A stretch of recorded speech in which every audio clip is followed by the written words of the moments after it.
and discipline, consequence management in the department, stabilizing the department, but also capacitation and transformation of the work that we are doing. Supply chain management and financial management, Deputy Minister Mahlobo also indicated, is one focal point of our financial turnaround plans. We are dealing with challenges, systematic challenges that we had experienced before around supply chain and financial management of the department. But also, Chairperson, there is focus on infrastructure maintenance and development, which is done on both the main and the trading account. The stabilization of the department, which includes the leadership, as already indicated, but also bringing the culture of ethical behavior within the organization, staff training and development to make sure that the organization is managed by officials who are capable. Then as we move to the next slide, it was indicated, Chairperson, that in the preceding years, the department was considered, both the water trading entity and the vote were considered to be bankrupt. That was due to, amongst others, unfunded commitments as well as accruals and payables, which led to the department incurring a bank overdraft. There was a point in the department where the department could not pay service providers, and hence this need for the turnaround plan for the department. Then the other point relates to a very poor financial position, also negative audit outcomes, which I'll talk to as we proceed into the next slides, and cases of improper expenditure as well. Those contributed largely to the situation that the department faced. So all these resulted with us as a department having to reconsider the work we are doing, our plans, how can we turn around the organization, guided, of course, also by the portfolio committee at that stage, where we're required to present root causes of what led to the situation that we're facing as a department, but also the measures that were put in place. We've been working with National Treasury at that stage, but also with the water boards to look at the sectoral approach. Before I go into the specific issues related to these root causes, Chairperson, I'll also provide an overview of the extracts actually from the Auditor General's report that was in 2017-18. Both the vote and the trading accounts were issued with qualified audit opinions, and both accounts as well reported overdraft. At one particular year, we had unauthorized expenditure, which was recorded at 933 million. But of concern were the accruals and payables, which totaled 2 billion at that stage. And Auditor General in the report indicated that there was material uncertainty regarding going concern of the department. And similarly, on the water trading entity, there was a qualified audit opinion, and the entity incurred a deficit in that particular year, as indicated, of 573 million for the financial year ended 2018, March 2018. And the overdraft at that stage was recorded at 1.4 billion.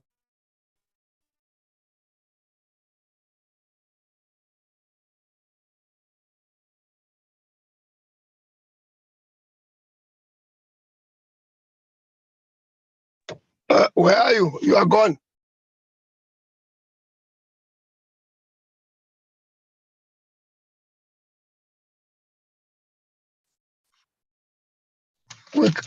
I can't hear you. Are you presenting?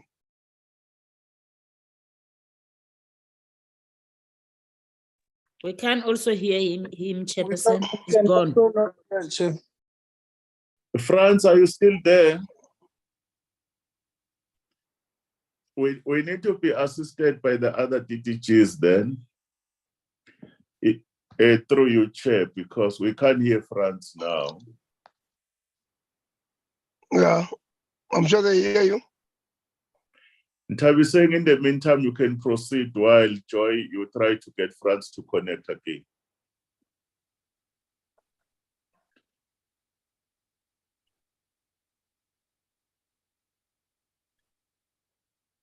La one was a department in but disappeared. Was it striking? Kusho ukuthi department is striking. Maybe let's get TTT Rismach to present in the meantime. He will just read while Frank was connecting him. Yeah, my apologies, Jefferson DM. We lost connectivity. Oh, yeah, no, but it's we are back. fine. Thank you very I much. see. It's that building of yours that is old in France. Thank you. Yeah, thank you very much. I was saying, Chairperson, that the financial recovery plan covers issues around funding, budget management. Chairperson, through you, can you please go back and start? We could not hear him on the other page. Okay. Yeah, thank you. Yeah, that's very well. All right. Thank you very much, Chairperson. On this slide, Chair, I was indicating that the history of the challenges that the department faced is well captured in the Auditor General's report for the financial year 2017-18. I was indicating that the vote recorded an overdraft in that particular financial year of 119, with the comparative being 193 million. And also that unauthorized expenditure for that particular year was 933 million. Then accruals and payables, which is one of the areas when the committee started working, this administration raised concerns. They were valued at 2 billion for the vote, but also to indicate that the Auditor General in that particular year raised a concern around going concern. So we were not a going concern based on the report by the Auditor General. There was uncertainty that may cast that doubt. Then also, Chairperson, on the water trading entity of the department, there were a number of issues. One of them was around the deficit that we have recorded, meaning that the revenue that we had and expenditure exceeded the revenue for that particular year, but also that we recorded an overdraft of 1.4 billion in that year, with the preceding financial year having recorded 2.1 billion. Also, there were challenges on accruals and payables for the water trading entity, which recorded 1.4 billion. If you add the deficit, reflect on the deficit, also the overdraft, coupled also with the accruals and payables, which could not be funded, certainly there was an issue around going concern. Hence, the conclusion of the audit that year indicated material uncertainty about our ability to continue as a going concern. But there was also an issue around the fiscal discipline. The budget for that year was only approved later in the year. So those were the concerns that were raised by the auditors. Then we engaged, also guided by the portfolio committee. We also had our executive authority working together with National Treasury to develop a financial recovery plan. So that plan covered funding, budget management issues that we have to make sure that we deal with audit outcomes, and we have managed to develop detailed audit action plans, working on both internal audit as well as external audit findings. Our overdraft over the years in the recent past have been positive, and debt collection as well. I will talk to that as requested by the portfolio committee to say what are the strategies that we are implementing to enhance revenue collection in the department, which is required for also projects that we mentioned, including operations and maintenance. Then, amongst others, we had to come up with a plan to indicate how we'll be dealing with accruals and payables. We developed that plan. We have monitored those. We made sure that there are no unfunded commitments in the department as well as the water trading entity. We also developed a plan to exit all those irregular contracts that we had with various service providers. Those had to be managed. Some had challenges. We know about, for example, the oil leaks, which had multiple phases. So we managed there to put on ice or actually cancel the phase 3 of the project, and thereby saving the department a lot of money for those phases. And also we had to make sure that the work that we are doing is properly planned. There is clear alignment between our strategies, the department, our annual performance plans, as well as the procurement plans and the project implementation plans. So that alignment we've been working on. We've reported also in the previous quarters progress that we are making, especially on bulk infrastructure projects, as well as water services. We also had to make sure that we deal with the assets, and there's one question that the portfolio committee asked about the assets. We have to ensure that we comply with the standards, both on the vote, the modified cash standard, and the GRAP on the trading entity. But also with that, Chairperson, assets that we are building on behalf of municipalities, they remain on the books of the department until those assets are completed, and then we transfer those to the beneficiary municipalities. The next slide, Chairperson, provides an overview of the improper expenditure that the department has recorded. It's reflecting the comparative years as well as the 22-23, also indicating, Chairperson, that we are now closing the books to submit to Auditor General. So the 22-23 figures, they are almost final figures, but we are still working now to submit to the Auditor General in line with the Public Finance Management Act. Now, in terms of the unauthorized expenditure, these balances are coming from the previous financial years. That was 2016-17 when these expenditures were incurred. And our latest engagement with National Treasury is that they are now providing further information to Parliament through SCOPA for consideration of approval of the unauthorized expenditure. We did also brief SCOPA at the last meeting. Then we also have fruitless and wasteful expenditure. On the water trading entity, Chairperson, it has to do mainly with the construction losses, the projects that we're implementing.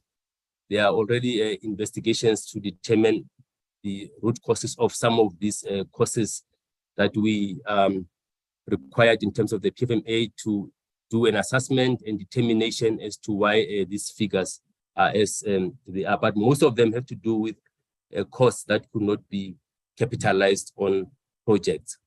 Then overall, Chairperson, we've been engaging with the SIU as well as the South African Police Service, and disciplinary proceedings are taking place within the department, as well as court proceedings for some of the cases that are currently within the with courts. Then noting that we have to move with speed to deal with these historic balances, we did appoint additional capacity through the service providers to add to the current officials, our internal forensic auditors, investigators. So we have appointed additional capacity through a normal procurement process, and our commitment, which we also made to the portfolio committee as well as SCOPA, is that by the end of 31st March 2024, we should have concluded on all these cases on the register. I spoke already, Chairperson, on the fruitless and wasteful expenditure. As indicated, these figures are also preliminary. We are finalizing. I'm sure by the time we come to account to Parliament on the fourth quarter, we would have finalized also our submissions to the Auditor General. On the main account, Chairperson, we have kept the fruitless and wasteful expenditure almost at the same level. Investigations were taking place. Some included engagements with, for example, Lepelle Northern Water, as some of the expenses were coming through implementing agents. We didn't have new cases except for the 303, which relates to fraudulent claims which were detected as the officials were processing payments, and those cases were reported also to the South African Police Service, and all those the investigations have been concluded. Disciplinary proceedings as well have already started within the department on those affected officials. And then on the water trading entity, as I've indicated, it relates to losses. At the end of the financial year, we have to reconcile and determine the costs that can be assigned to specific projects. You might have, for example, machinery, plant and hire, which is standing idle, not being utilized. So those are the accounting costs that we are currently finalizing the reconciliations. And I hope that by the time we'll be coming to the portfolio committee for the fourth quarter reporting, we would have finalized those reconciliations. Some of them, the investigations have been concluded. We are only waiting for certain approvals by the accounting officer in terms of condonations and write-offs where the investigations recommend as such. On irregular expenditure, these amounts that we have recorded are high. In total, we have recorded 16 billion. This is coming from the previous financial years.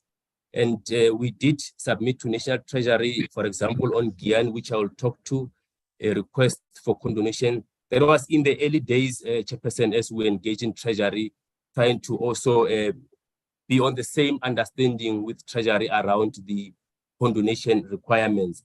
But Treasury subsequently provided instruction notes which outlined exactly the specific requirements for them to be able to consider condonations, and I'll talk to those as we proceed into the next slide. So out of the 16 billion,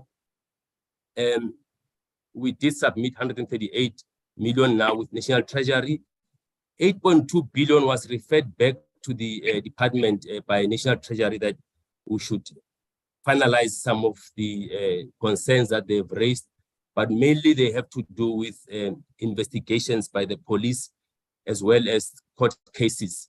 So there is an expectation that those processes, they should run their course, and then only will National Treasury consider the condonations. Then we have already assigned total amount of 2 billion for investigation, where we have determined and confirmed that there might be risks of fraud there. So we have requested our head of internal audit to look at that. Then we are currently going through the 5.7 billion. We are required in terms of the process to also assess before we can take these cases to the next levels. So if there are indications of fraud, criminal activities, then we know that we need to take it to the next level. But some of the cases, it might be a compliance matter that can be dealt with straightforward, that we do a process, Chairperson. However, others, we are very much careful. You want to make sure that you follow the process as outlined by National Treasury, so that where there are incidents of losses that we have incurred, that those funds can be recouped, as I will demonstrate with the case of SEP in the subsequent slides. These are the cases that we have submitted previously to National Treasury, and we received feedback on those. On the Guyana Water Services project, this relates to the historic expenditure when Lepelle Northern Water was implementing the project, and they have appointed contractors without following normal procurement processes. Action was taken, has been taken against the officials at the water board, but also within the department, action was taken. One official, action was taken against her, and there's a matter now currently for judicial review, as she was not found guilty. But also I must indicate that the Hawks have been engaging the department on this matter, taking statements, requesting further documents. However, the departmental official who was implicated on this procurement was dismissed on other procurement-related charges on the 4th of November, 2022. Another matter that we have been handling relates to the upgrading of the Together Who They Throw scheme. There are 2 employees, and one of the implicated employee was charged and found not guilty. This is also a part of the labor court review proceedings, and my colleagues who deal with labor relations are also with us to be able to assist in case the portfolio committee would like to have more information. And then the other one, Chairperson, because of the SIU investigating this matter, there are some issues that were raised. So the department is now reformulating also the charges against the official. And then there's also a matter of non-compliance on procurement processes for the support on the sub system. The file had been submitted, is now with our HR to assess the responses that have been provided by the official, and then the normal process will then follow in line with labor relations. Then on all leaks, Chairperson, all leaks is twofold, as I've indicated in the preceding slide, that there's an element of unauthorized expenditure where the main division of the vote was exceeded, and also the vote and what a particular point. This part here relates to the irregular expenditure component of the same project. The departmental investigation was concluded, and there were recommendations, and after the accounting officer, the Director General received representations from the alleged offender. There was a decision to say, let's wait also for the SIU investigation, because there were other issues that the investigation actually indicated that they could not conclude on. So there was actually referral from the investigation itself that the matter should be referred to the SIU. So the official was informed accordingly. The second part of the all leaks is that we're also waiting for the exit closeout report from EWCTA, which has been implementing the project on behalf of the department. However, there are delays, Chairperson, there because of the challenges that relates to mediation between the EWCTA and the service provider. As I've indicated earlier on, that the department cancelled phase 3 of the project. So there were some legal contractual issues there that the EWCTA and the service provider are dealing with. But from the department side, the process was followed in line with the implementing agent agreement to cancel phase 3, which was in the, I think it was close to $1 billion, the last phase. It was going to cost close to $1 billion, so that was cancelled. So once that matter has been resolved, we should be able to then finalize together with the SIU process.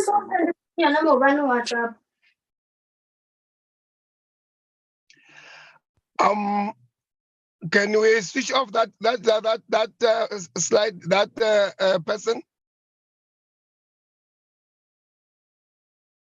Okay, thank you. And then on bucket eradication, a project as well, as indicated, it is part of the unauthorized expenditure, which relates to overspending of the main division of the vote.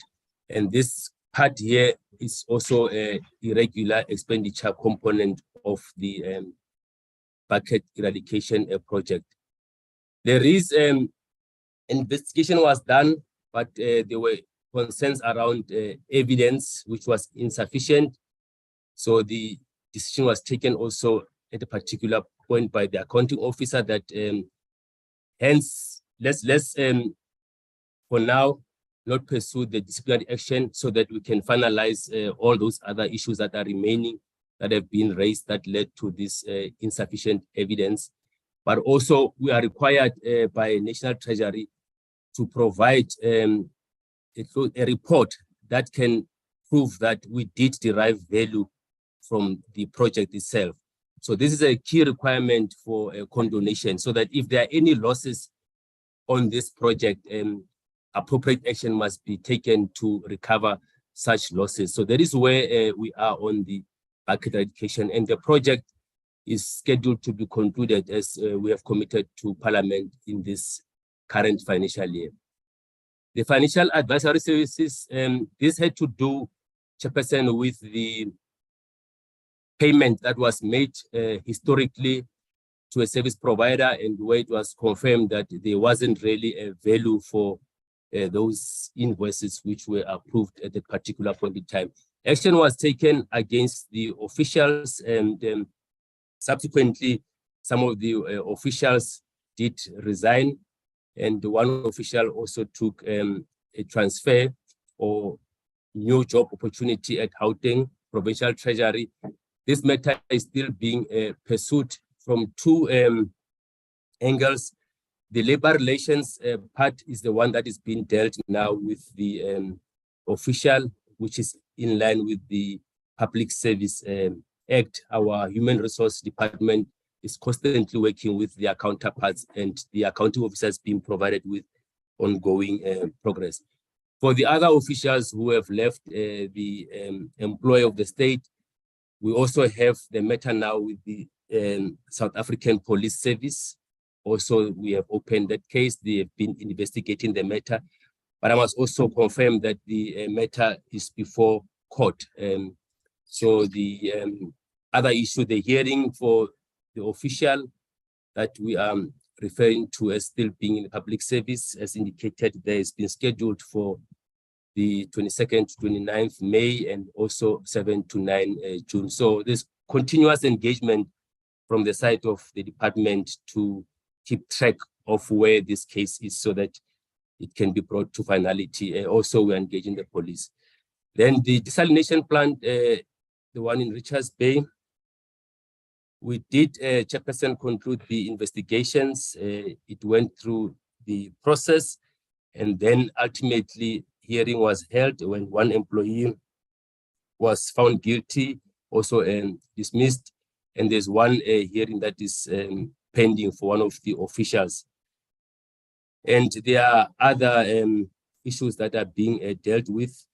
So the new allegations have been received, and the official was served with a audi alteram partem letter on the 11th of May 2023. Okay, these are the cases that have indicated, Chairperson, that they are in the process with National Treasury. It was a high amount, but then after referral back to the department, these are the ones that I can provide feedback that when we close the financial year, we're still engaged in Treasury. So the one for bucket eradication, because it's unauthorized expenditure, it requires a parliament. Treasury doesn't have the delegation, so we are still awaiting that process, and we have provided National Treasury with information that they've requested to enable them to engage on the matter with the Parliament. And these other ones that relate to transfer payments, it related to a payment that was made to CDB Water. There had to be a process of obtaining approval from National Treasury at that stage, so it wasn't done. And the bucket eradication as well, this matter is currently in progress. There's also a legal matter on this 20 million is before court as well, and we are working through the state attorney. Another case related to the investigator who was appointed to do investigations on the water boards. The process wasn't followed, and that matter is also being handled to ensure that we finalize the condonation. Chairperson, just a trend analysis, as I've indicated, that we are also finalizing the numbers for the 22-23 financial year. We should be able to provide the portfolio committee with the final figures as we come to account to Parliament. But this indicates the trend of the annual movement on this irregular expenditure over the years, where it started and the increases. And it also correlates with the opinion that was issued by the auditors in those specific years where there were overdrafts. So I think there is a direct correlation between the two, that when all these improper expenditures were at the high peak, equally the trading account incurred overdrafts. There were accruals that could not be paid. So this is just to reflect that a number of historic cases are the ones that are actually giving us challenges. Currently, on the current financial year, the figures on the main account is 1 million. This has to do with an official who was appointed without following proper procedures on the human resource side. But HR has finalized all the required condonation processes, and the investigation was concluded as well. So by the time we come to report on the fourth quarter, we should be able to provide the latest status on the 2022-23 figures.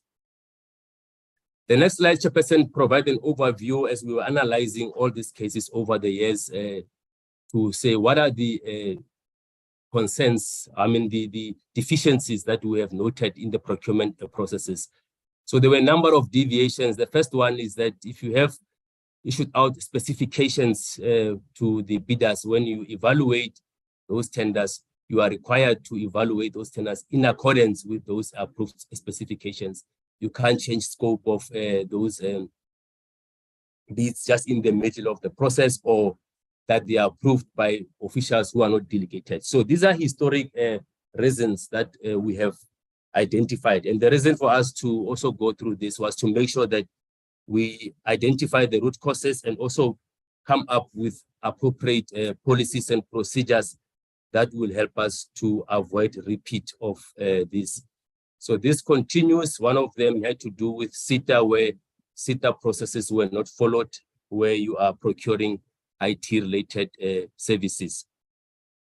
We have improved, Chairperson, we have developed policies and SOPs that have been communicated to the staff, and on an ongoing basis, there's awareness to make sure that officials are aware of consequences, our requirements, what is required from us as officials in terms of the work that we are doing to support the service delivery of the department, but also to reflect on the consequences that would follow non-compliance from those. So that is what we are constantly doing as the department. And we have also put in various preventive measures to ensure that the incidents of this improper expenditure do not occur. But as indicated, Chairperson, some of them do have an element of fraud, and those are at times very complex to detect. So it requires our systems and our officials to be trained such that if a person receives a claim, the officials, even at that lower level, they are able to scrutinize that claim, identify red flags, and also to encourage those officials to promptly report that to senior management to make sure that action is taken immediately. We have indicated, Chairperson, the challenges that we have recorded and also the high amount of improper expenditure, but there's also work that has been done, and that is also reflected on this slide, that since the preceding financial years until now, we managed to obtain condonation to the value of 2.2 billion.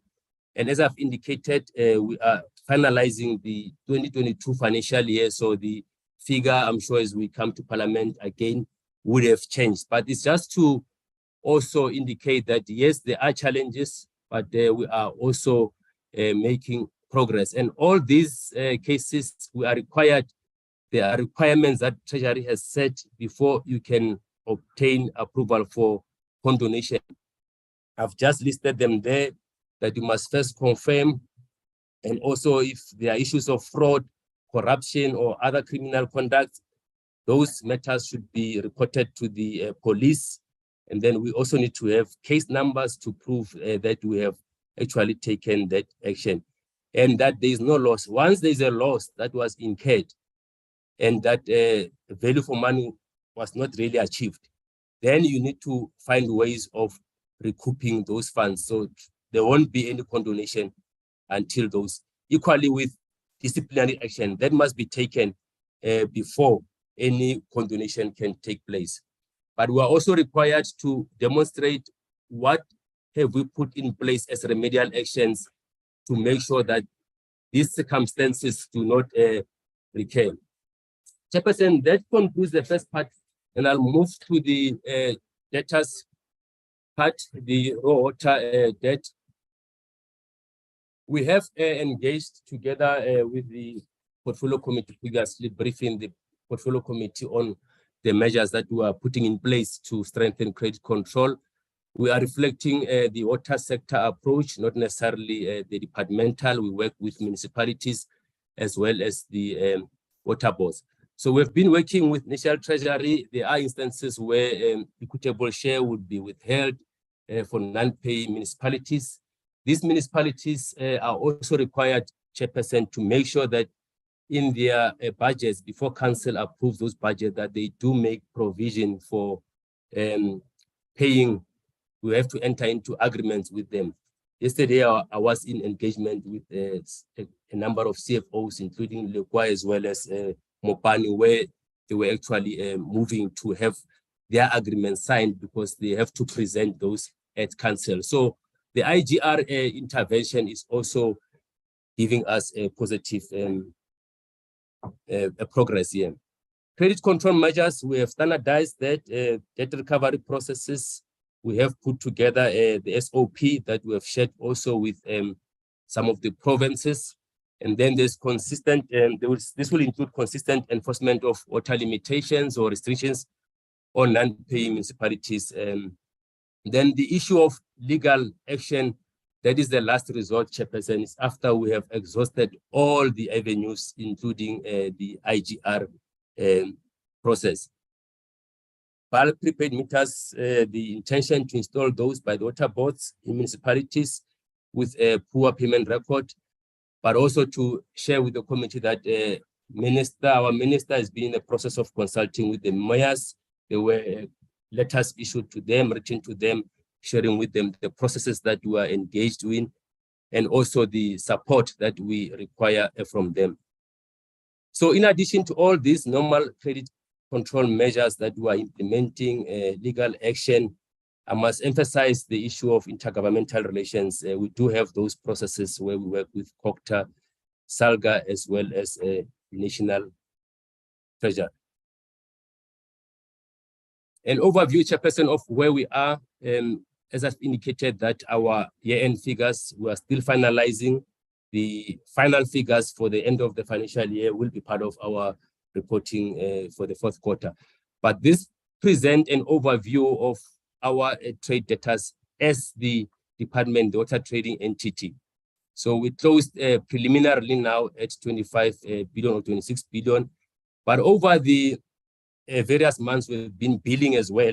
So included in the 25 billion is this monthly billing, and the recoveries that we managed to make, the collections that we made for the period is 14 billion. So if one compares the monthly billing, the historic balances, we are actually recovering more or less the current account on average. So hence we are entering into these agreements to enable our water users to be able to spread the remaining balances over extended period. It's the same information that is represented graphically. The top part there reflects the 25 billion that I've indicated, and then also the monthly collections there. What have we done amongst others in terms of recovery? We have appointed the debt collectors. There's a contract with National Treasury where we participate, and they've been assisting with the recovery of outstanding debtors. Then we also have those SOPs that I spoke to. The incentive scheme that we are sharing with all our water users, including companies, municipalities, water user associations, is currently being implemented, and is to encourage them to settle the capital balance, and where we have received such funds, we also waive interest as one of the incentives. Water board's debt to the department, this is an indication of those amounts that are owed to the water trading entity, the significant balance being that of Bloom Water. Bloom Water inherited the balance of Citibank. So the Citibank debt that we inherited went to both Bloom Water as well as Mahali's Water. There's a portion, but a significant portion went to Bloom Water. Then also the age analysis is reflected there per water board. In terms of the debt by municipality as well, the debt that is owed to the water boards now by the municipalities is showing almost the same trend as that one of the department. For example, on Bloom Water is reflecting a total of 7 billion. So included in that debt is the amount that has been inherited from Citibank Water. And then in turn, the water board owes the water trading entity. So is that effect that we have previously indicated that the whole value chain is affected if we do not put measures to collect? It doesn't only end up with the water boards, it comes to the department, and the department has to pay loans which we have guaranteed for TCTA and all other entities. So it is very important that we continue to implement stringent credit control measures to recover this debt owed to water boards and the water trading entity. These are just some of the municipalities that are owing, the top 17 owing the water boards. Again, Bloom Water there, Machabeng, that is one of the inherited accounts, as I've indicated, from Citibank. We are working close with the water board. We did put together disestablishment support mechanisms to help them, including the waiver of interest. And in the previous financial year as well, we did obtain Treasury's approval to transfer some funds to both Bloom Water and Mahali's Water as part of the disestablishment support package.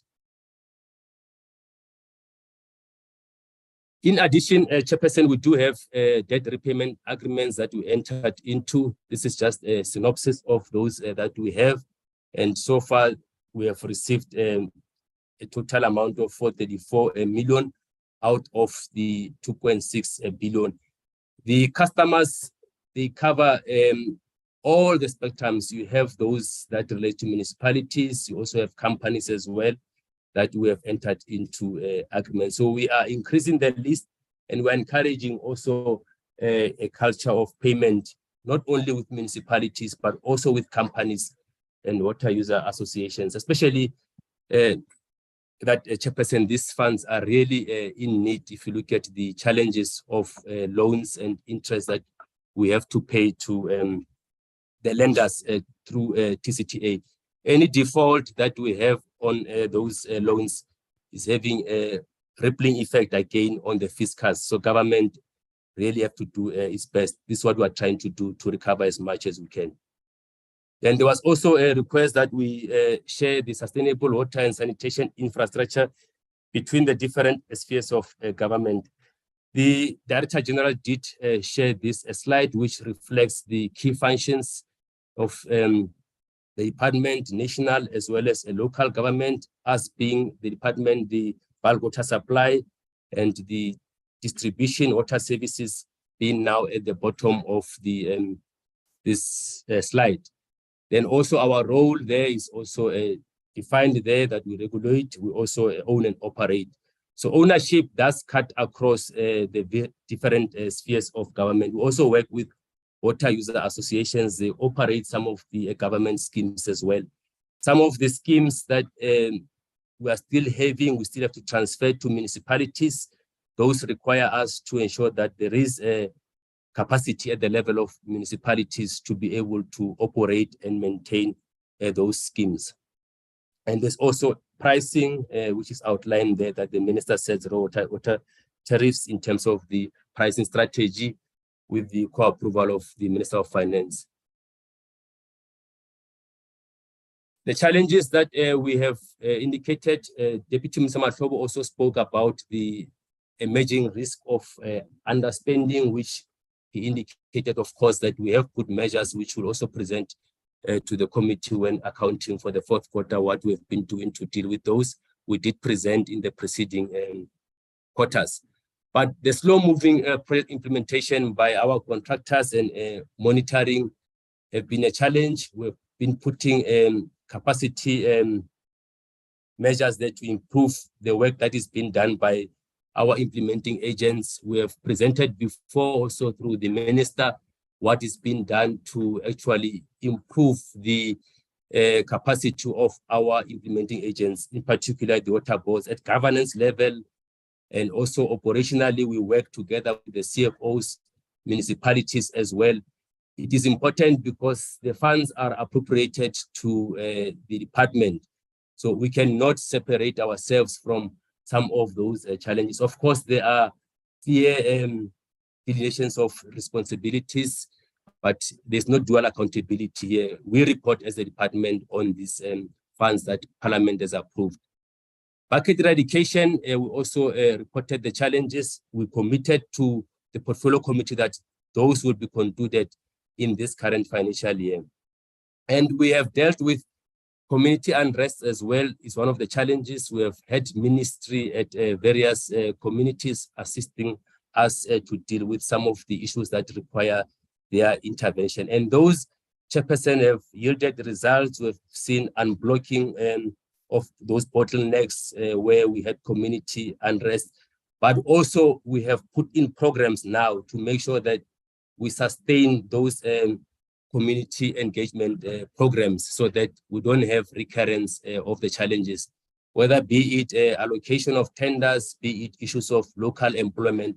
So we are dealing also with those.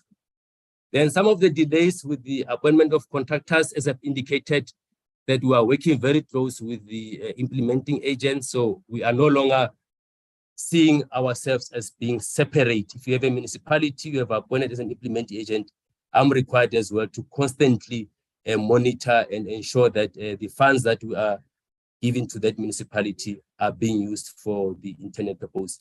The poor performance, we are dealing with these issues through the infrastructure procurement strategy that we have developed, that we are implementing, as well as the policy, so that we don't appoint contractors who are not capable of delivering. But if this happens, we are required to immediately invoke the contracts where we are required to recoup some of the monies or have fines against those.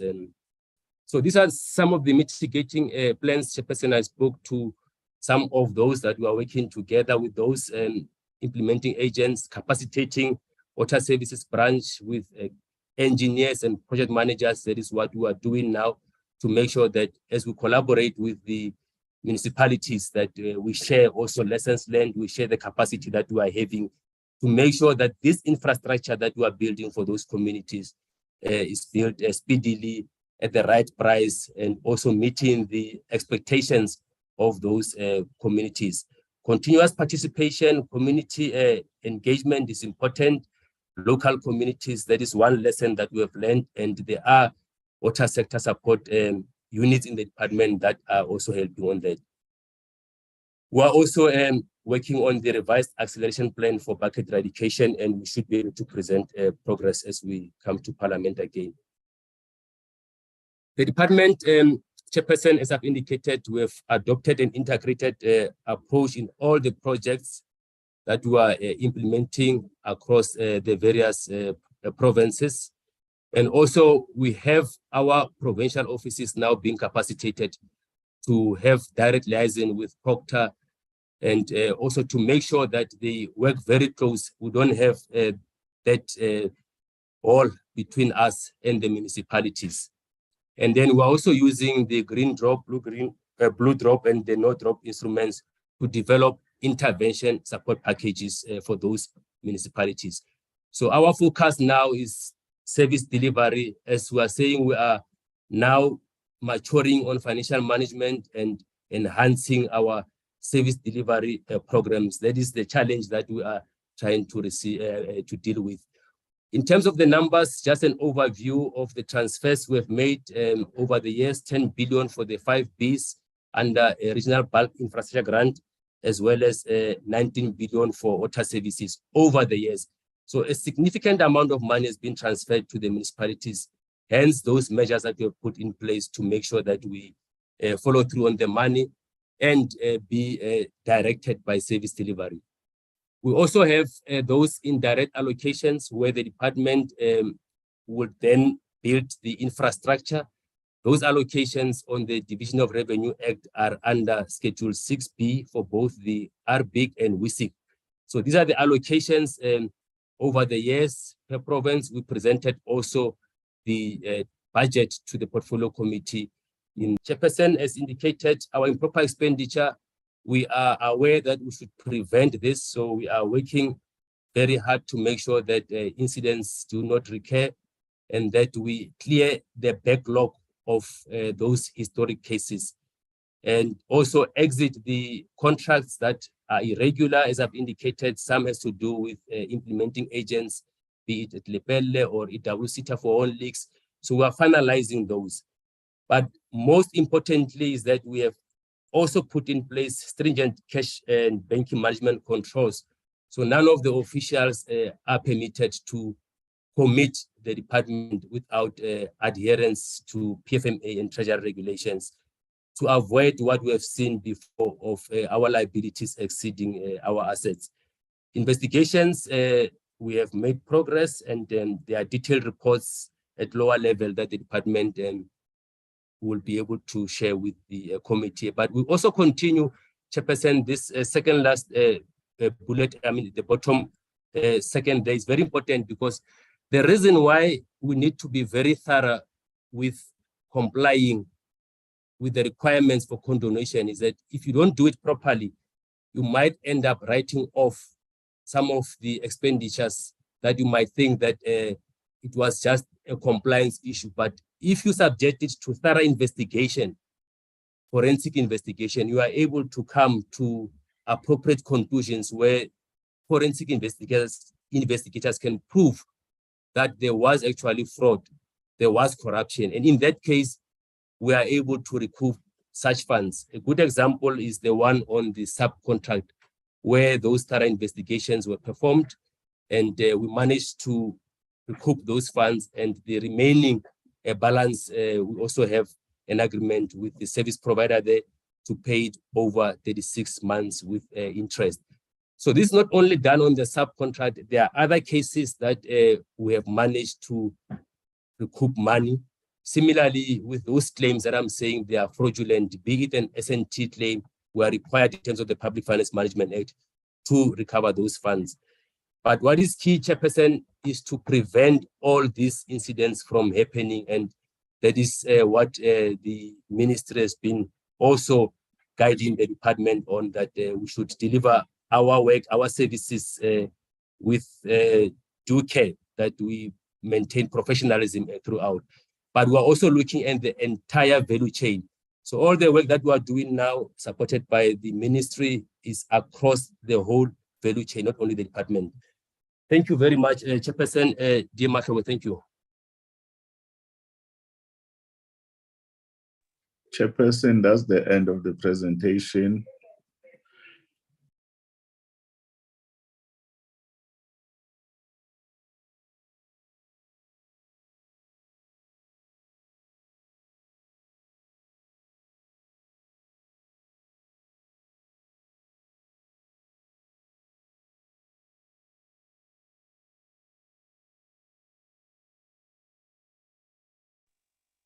Past voorzitter.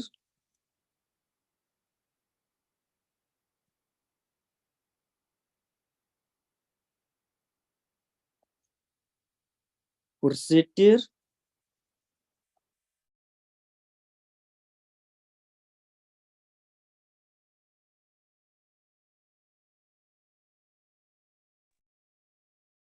I It can't hear looks you. like, Chairperson, we are done on our side.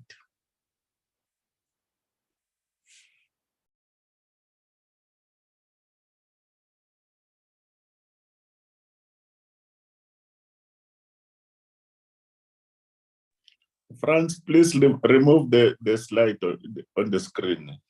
Okay.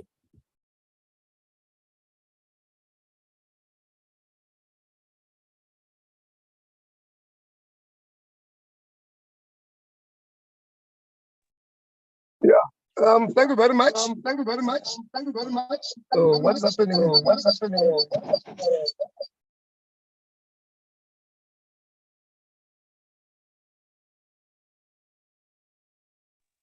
Close the other gadget, Dada.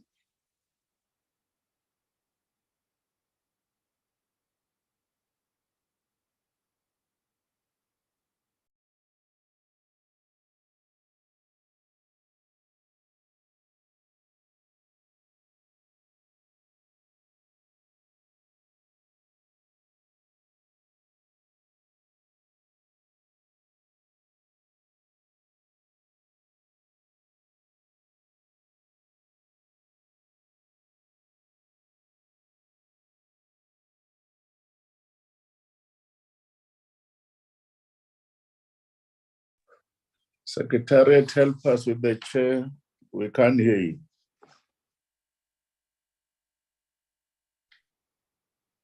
Chairperson, there's no sound coming from your side. Okay, do you hear me? Yes, we can hear you now. Okay, thanks. Okay. Can I see hands on the platform of those that want to raise their hand?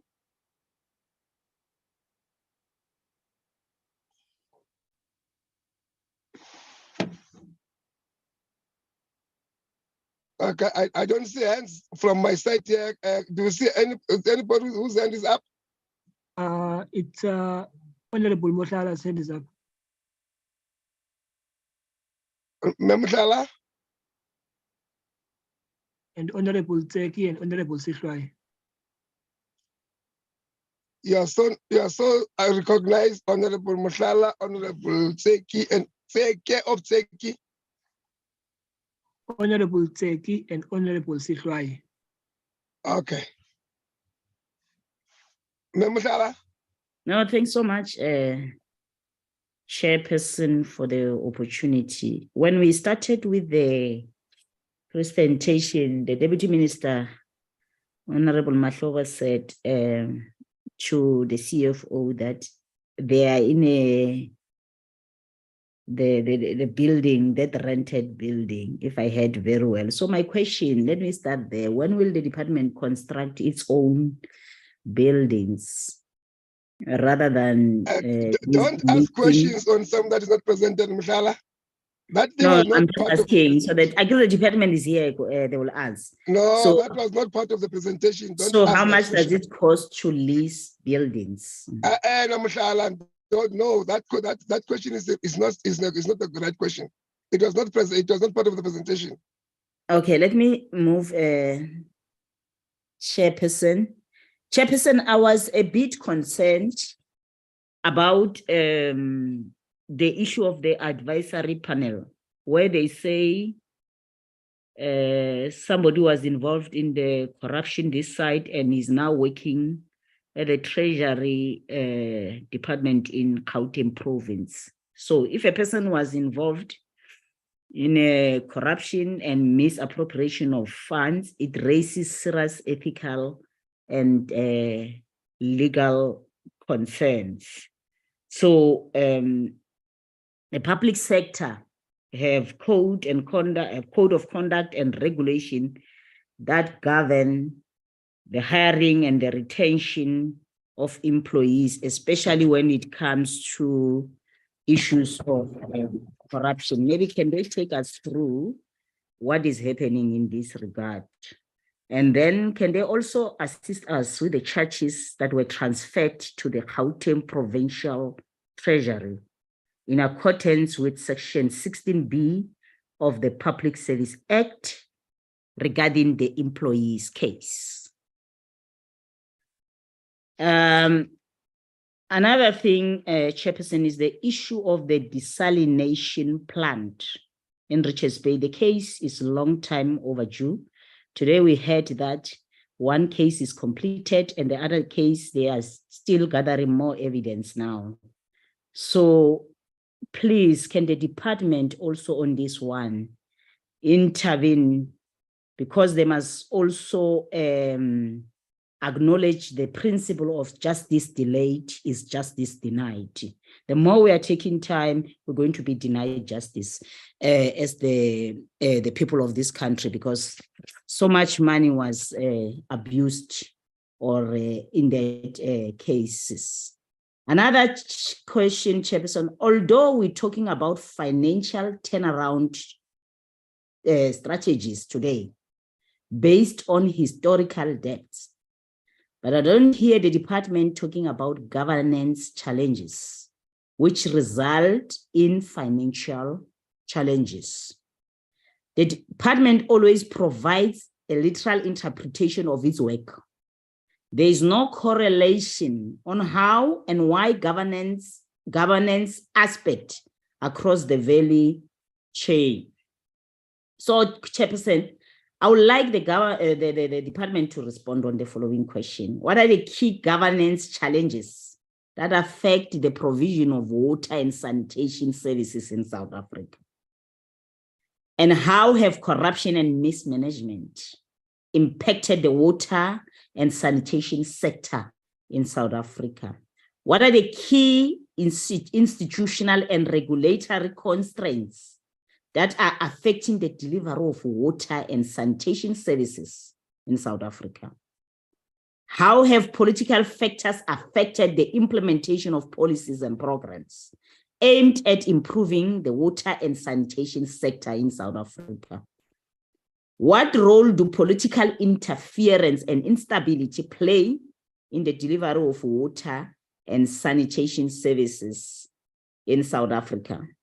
And how do issues of accountability and transparency affect the governance of water and sanitation sector? What are the challenges facing local and provincial government regarding the provision of water and sanitation services? So those are the questions, Chairperson. And lastly, I also want to raise a question on these things of condemnations. We do understand that the government is trying, based on so much money that was incurred, the accruals and everything, which when we started here in 2019, we raised them sharply that these things must be addressed. So I still see this thing of condonation happening. I don't understand whether it's historical or is still dealing with the historical debts or what's happening, but this condonation, each and every report, quarterly report or everything, we always see these condonations of money. Condonation of money is corruption because we are taking money from the taxpayers' money. Can they also please clarify us thoroughly, because in the presentation is not clarified as thoroughly what is happening with these things of condonation? When are they going to end? Because we can't keep allowing people to do corruption and then we take money from the National Treasury to condone those things of stealing. Thank you. Mamslwai.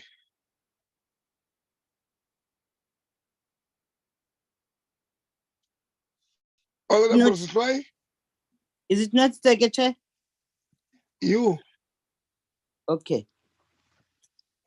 Morning, Chair, and the honorable members and officials. In appreciating this presentation,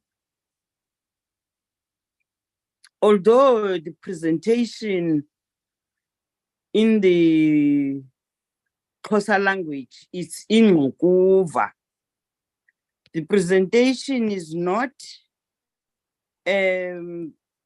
explicit.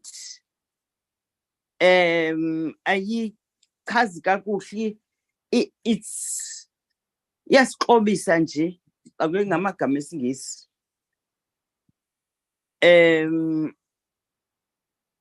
It's not giving us the detail of exactly who who has done this and that. You see, the danger of us to be in such process as the portfolio committee, the media is going to pick this report and it's going to be explicit in addressing issues that have not been said to us. And it becomes a problem for us. I hear the chairperson was in the TV.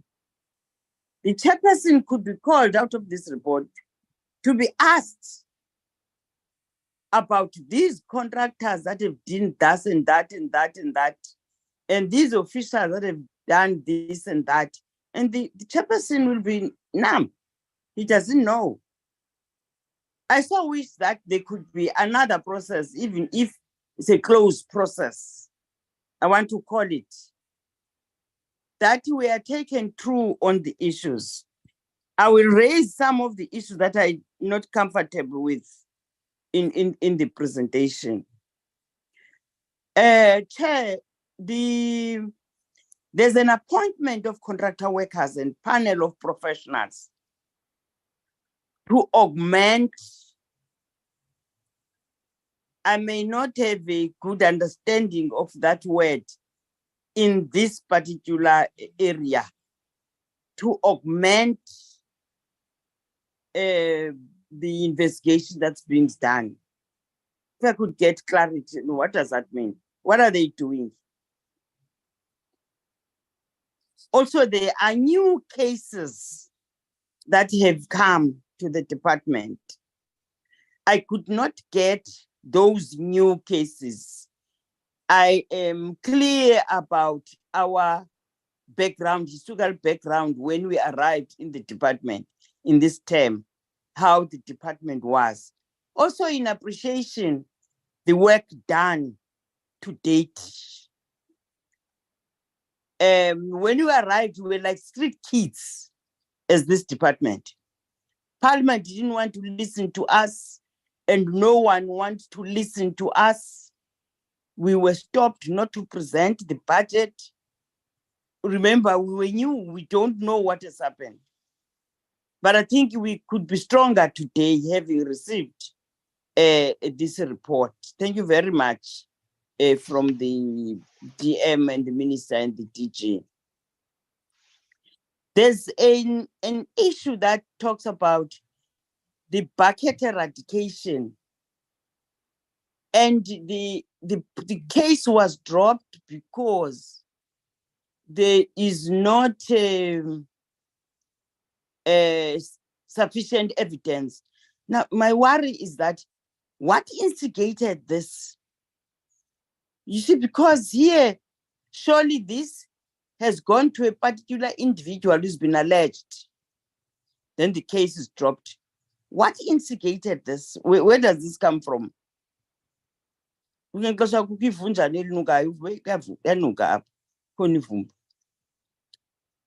financial advisor who has done some wrongs in the department is transferred to treasurer. What does that mean?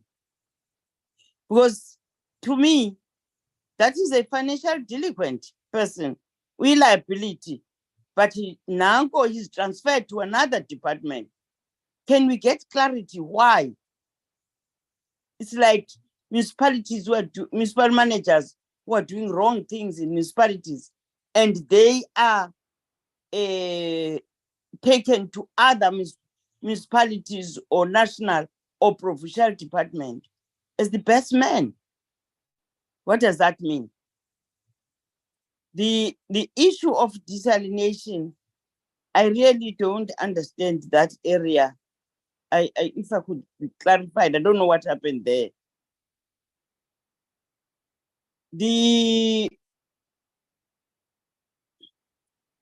In page 17, there is an unethical conduct that have happened there.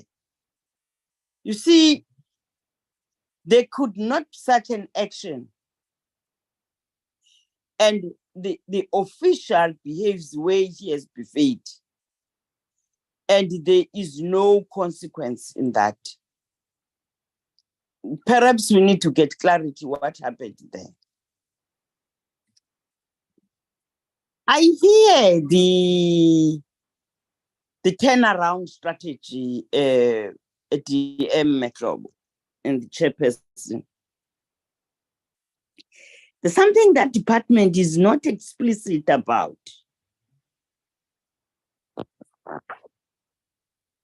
The department seems to be not having a data management of the department, a systematized systems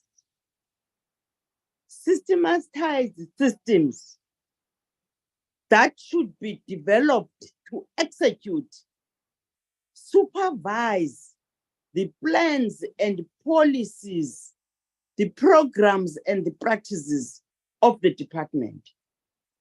There should be a closed area which monitors and is able to see, because all programs come from that system, a centralized place that monitors the data management of the department, supervise the plans, the policies, and it knows what are the programs of this month for this department and that department, and it manages in the system, because you can't chase people by physical and you don't have a systematized system.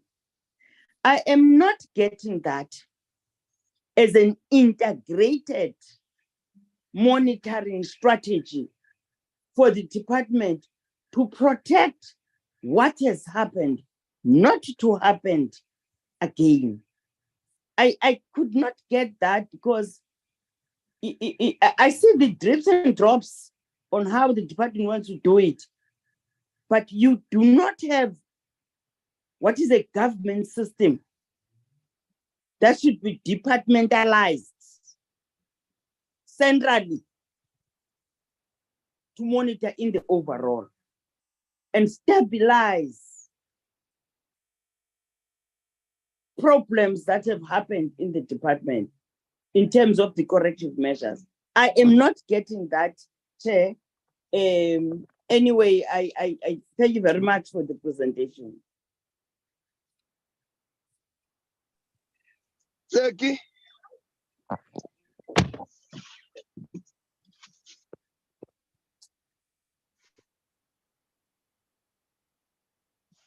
Zeki.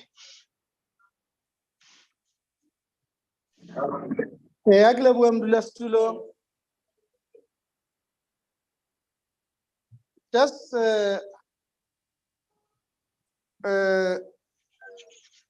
questions or comment on the following. Chairperson, the issue of disciplinary hearings that are being reviewed, I think we need to be told exactly what is this that is being reviewed. Because when we take a worker to a disciplinary hearing, you take a worker to that forum with an understanding that you are going to win the case. Now, if you presented a weak case or someone you sent to presented a weak case, it's no more that employee's case in my view, but it's now the person that represented you becomes a delinquent, and he or she must be taken to task on bad representation. So I always find it, not in line with the employment relations, this issue of reviewal of cases. But what gives me comfort is when the department or management realizes that this representation was done deliberately for the person to win the case. by the one that represents the employer, then I can agree. But during that review, that's where I'm saying even the person that was representing the employer must be taken to task during the review. So we may not go into details exactly to say what is the contents of this review, but I'm just presenting the normality of such incidents. Then I would request, maybe while I'm going with other questions, just for that page that talks about summary on unauthorized, irregular, and wasteful expenditure. If that presentation can be repeated, just that page, because when I was listening, I found that that page tends to tell everything in relation to what has been presented here. Because from there, you are now specific on each and every case. So if that can be, again, maybe shown on the screen and then just a representation of a few minutes on it. There's an area where I missed, where it says this one needs a parliamentary process. I think that one, Chair, needs ourselves as a committee to stand up on it and prioritize it. I'm not sure if that can be repeated as well. I missed it. So that as a committee, as members of parliament, we take it as our responsibility to lead, as long as we understand what are we leading. The last point, Chair, it shows that this department challenges are so huge to a point that it will not be completed by this administration. That means this will be transferred to the next administration. Now, the question, which you don't necessarily have to answer, but the question is that, are we confident that those that will be coming in, if it's not the current team, whether they will be able? It's not even a question, it's a worry. Just I'm afraid that on whether the work that the current team has done, whether it will be continued. Thank you, Chair.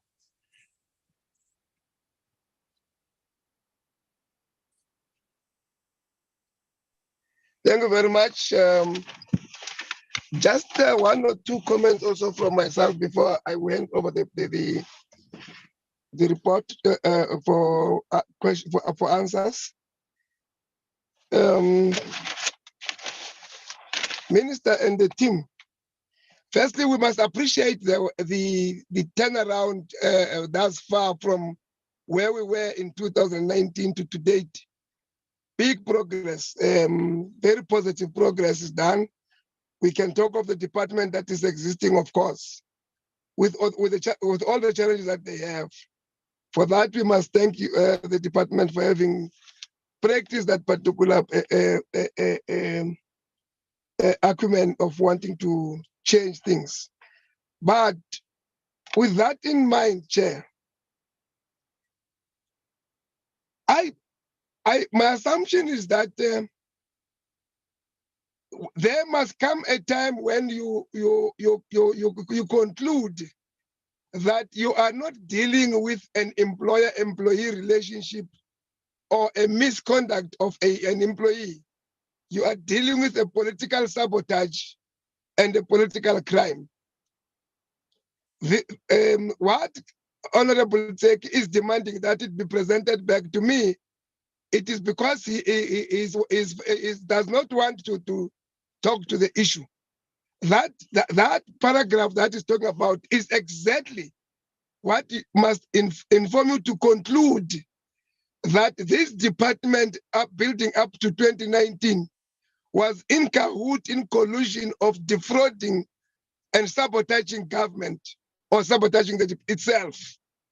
Because if you look at what was happening, for instance, you have a 1 million rand budget, you spend a 4 million budget. Where do you get the other 3 million if it does not exist? You spend beyond your budget.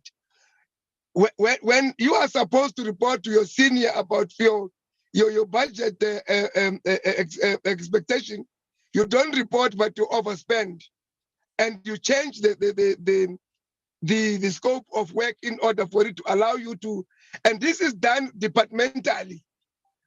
I mean, since 2016 up to 2019, it was done with impunity. Nobody acting against anyone else.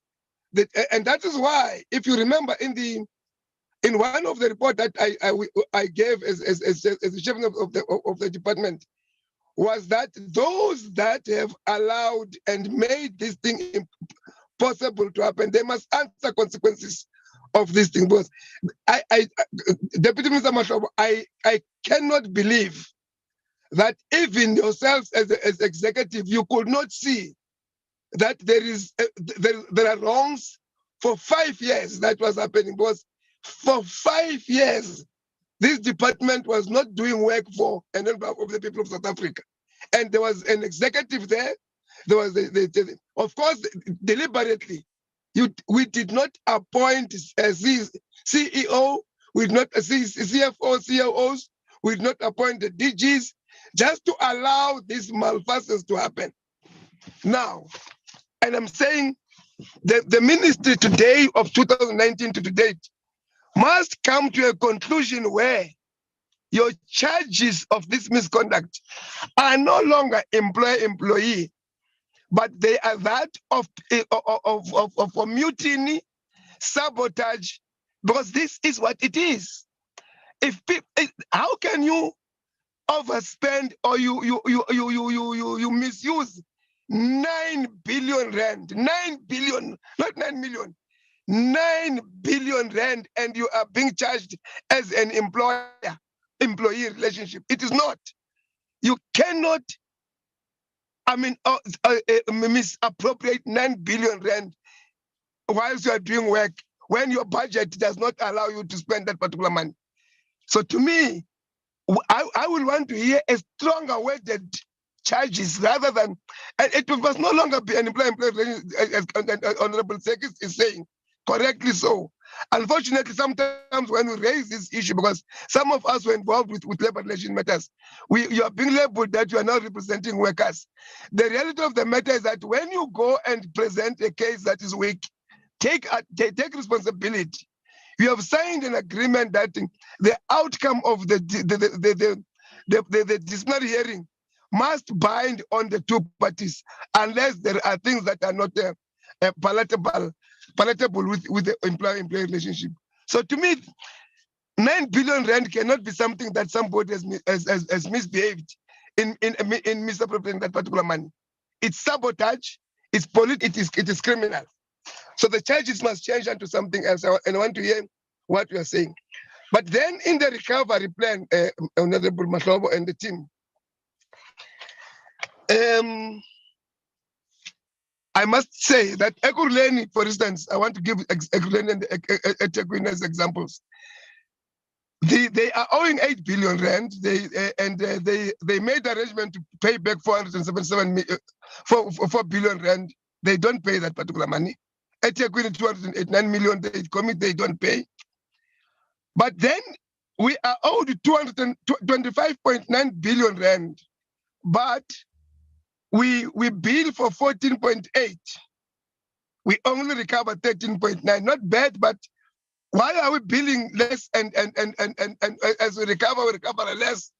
And there is no consequence management and dealing with those particular issues. And I'm saying consequence because fortunately, you are at least bringing 14.3 billion rand back into the system in terms of your arrangement. But we need 25 billion. When are we going to get that 25 billion as the ultimate number of money that we are being owed by other debtors that we have? And I must appreciate the Minister for the fact that you have decided to appoint debt collectors. I just don't know how I'm going to pay them. For instance, if you appoint debt collectors, you give them a debt of 25 billion rand, and they recover 13.9 billion.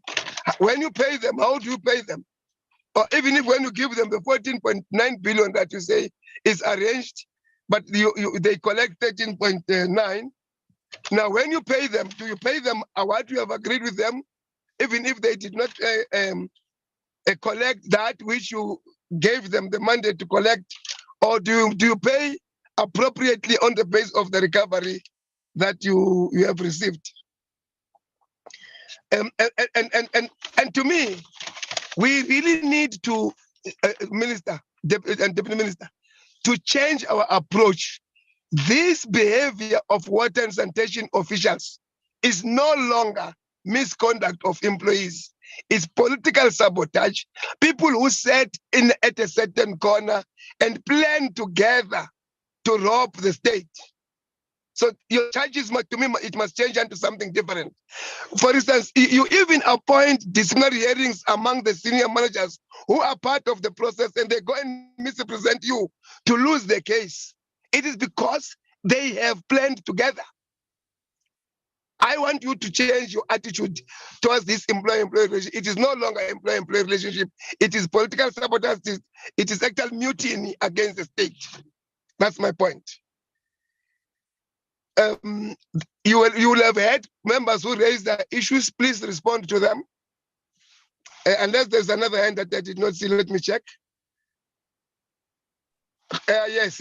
Let's allow Honorable Al-Jama to, Khanif Hendricks, to also make his comment, and then you can respond to the questions as raised.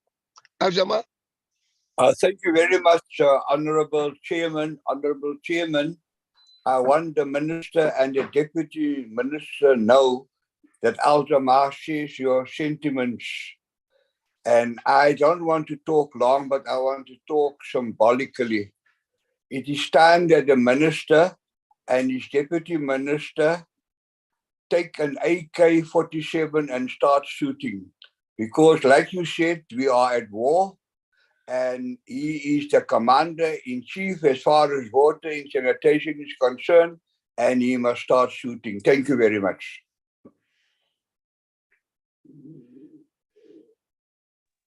Deputy Minister Mashawa and the team.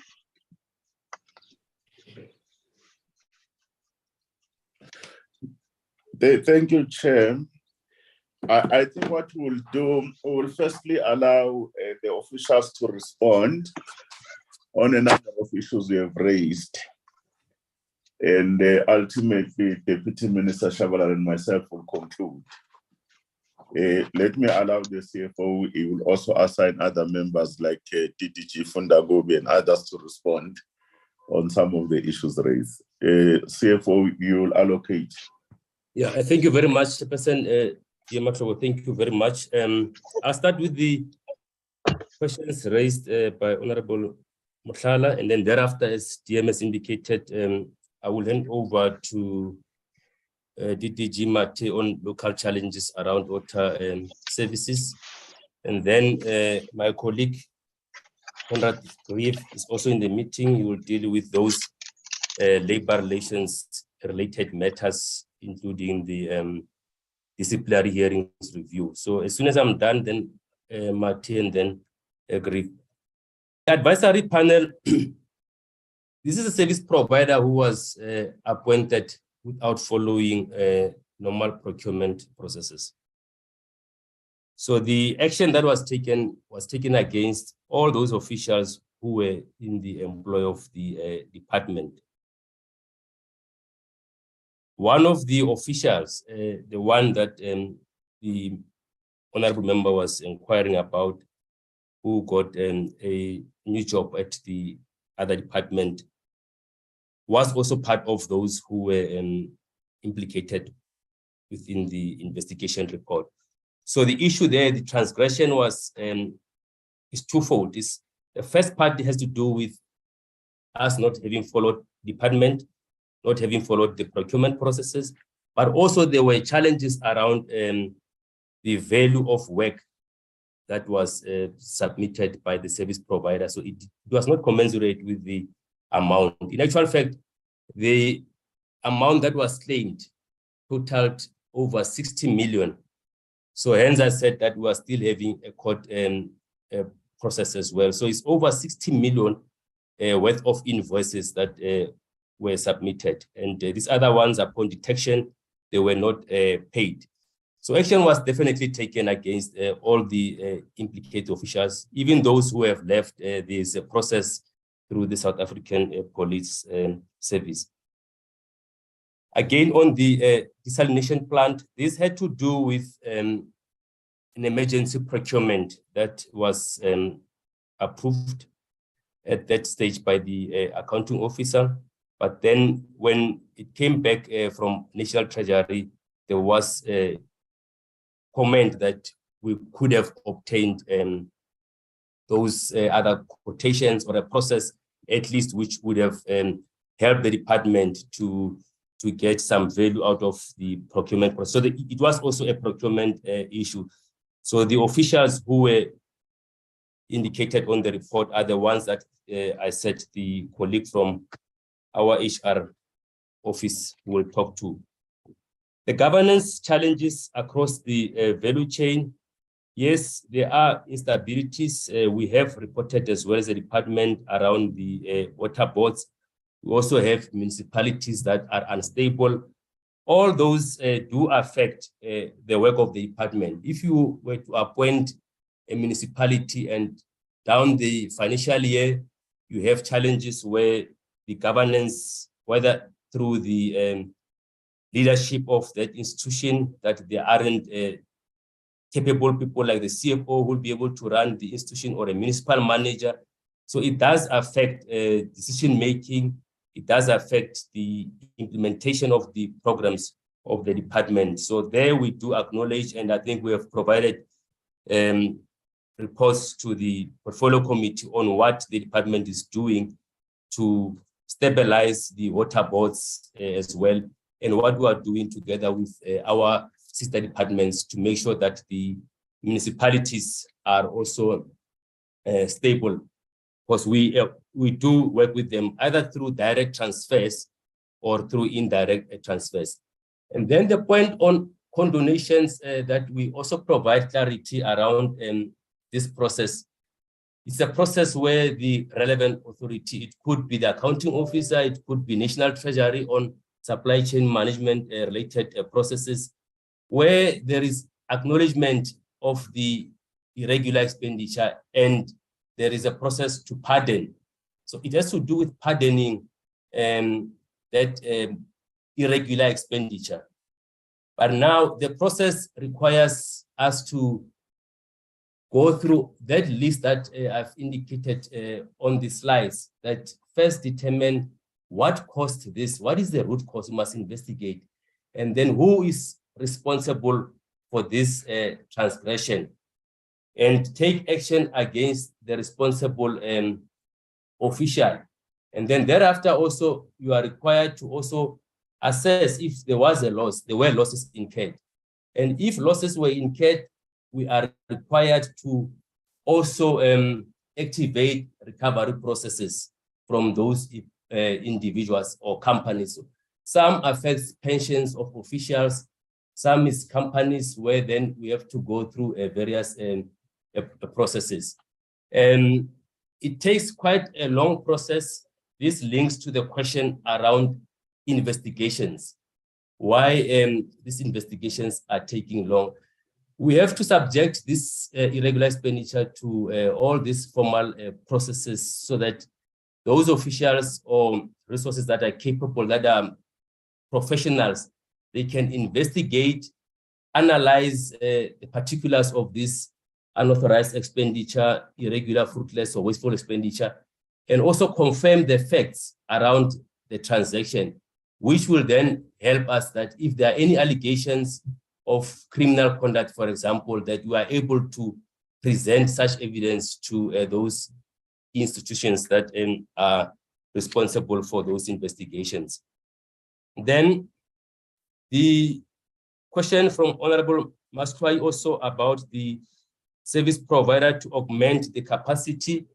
It's exactly around what I've indicated now, that we do have a unit of certified forensic investigators in the department, but they weren't meant to deal with the volumes that Honorable Chairperson referred to. And also, we are trying to bring additional resources to add to those specialist forensic investigators that we are having in the department, so that we can expedite the processes. It deals also with the question from Honorable Muthala about the time it takes. So the longer it takes, there are implications as well. So those are the reasons why we really brought in those additional resources. We went through a procurement process. And as I've indicated, that we analyze these transactions. So there are transactions that we are able to conclude even through our other officials within the internal control unit. But these complex ones, which have very serious red flags of fraud, we then assign them to those specialists that are assisting us.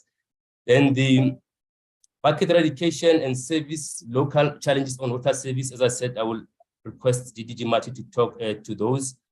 And then also the issue around the transferring of the official, I think my colleague is in here, Conrad Grief, will talk to that. Data management system, Honorable Sufai, is correct. We have a number of systems in the department, and we have put together a request through to SITA. We have done a business case. We should be finalizing that hopefully in this current financial year to deal exactly with what the Honorable Member is indicating, integrating and bringing together these systems, one platform. Currently, we are working on different platforms. Some, as indicated, could be manual. So we really are in agreement, Honorable Swai, and we have put together a submission. It went through to SITA. It came back. I remember last week that we had to also sign off on some of the confirmations around the budget and also to confirm the business case as it was presented to SITA. So we are really working on the data management system. Then the issues of SCOPA, what I was indicating there on SCOPA, Honorable Tseki, is that the involvement of Parliament, unauthorized expenditure falls within the relevant authority. In this case will be Parliament, but it's going through a SCOPA.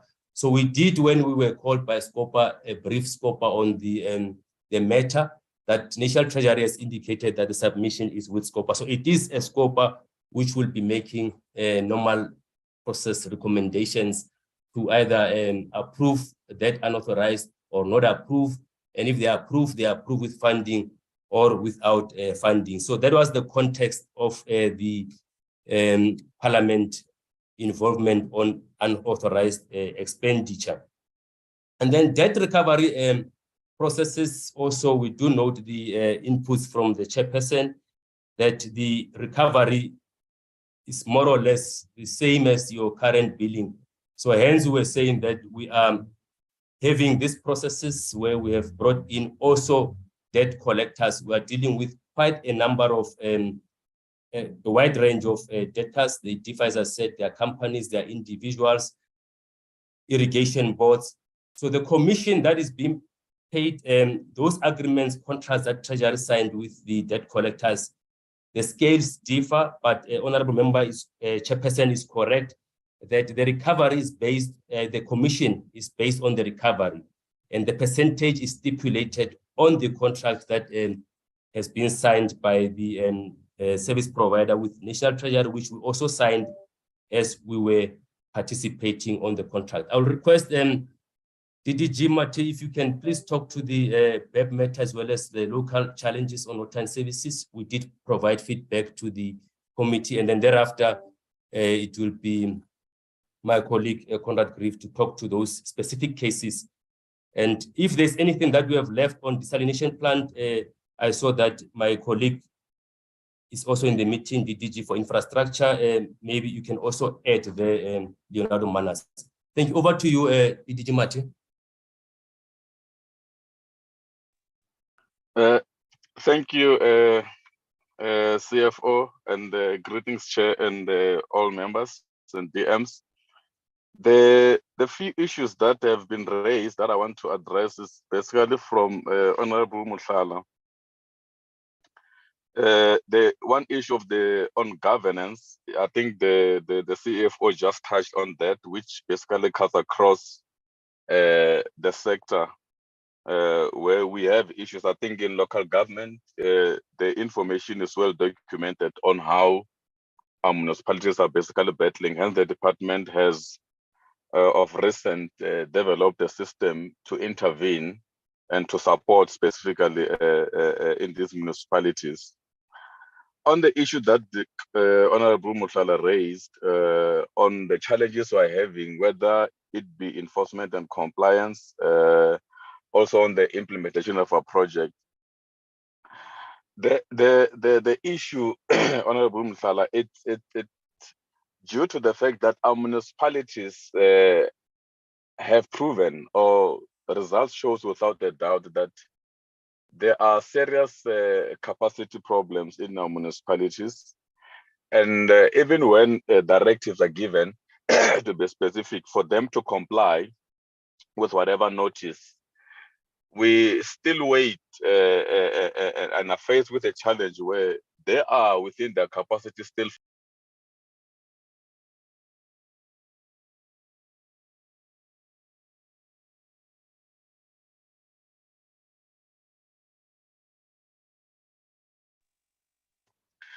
On the issue of accountability that the Honorable Muthala has raised, that basically affect water provision. If you look at slide 30 of what we have provided, what we have presented, it basically shows the integrated roles and functions across the three spheres of government, where we've indicated the role that is played by national government, the role that is played by our water boards, and of course to a level where our municipalities also have to play a role. So basically, it shows clear that the issue of water provision doesn't rest only with national, but it cuts across the three spheres of government, specifically if you look at the water value chain. But with that said, we understand that even from the national level, besides being the regulator and oversee some of the strategic water provision, we have gone to a level where, as the department, we step closer to municipalities, and that's what there's so much visibility now on the ground, where we are using, even on some interventions and support, our water boards to support some municipalities, and also using our own skills and capacity to assist these municipalities, because that structural collapse in terms of efficiency on the ground is basically clear and very obvious for us. So that's how we are actually ring fencing the integration. And Honorable Muthala also made comments on the impact on local government processes to deal with water services provision across the country. Honorable Muthala, we have already made awareness. We're actually aware of such, because if you look at slides 31 and 32, it clearly paints a picture of how aware we are as a department with regard to the challenges that are facing the implementation of these projects, part of which is internal supply chain processes, some of which could be the slow implementation of projects by the appointed contractors. So we are well aware of such challenges. Hence, if you look at slide 33, it's where we are saying we have changed our approach and our focus on how we are going to assist municipalities. And I think one issue which the CFO emphasized is how water services branch is actually getting project managers and engineers with the aim to close that local government gap where water provision and projects are not actually implemented properly. And this talks to the fact that we have done the assessment, and hence the information in slide 83 just gives a summary of how the department is actually ring fencing and ensuring that such challenges that the Honorable Muthala has mentioned are basically looked at. On the BEP, the CFO did indicate that we have, with understanding that there have been prior challenges which are well documented. we have a revised acceleration plan that will ensure that the BEP for Free State, to be specific, should be completed in the current financial year. So CFO, those are the few issues that I think are more relevant for me to give a report on.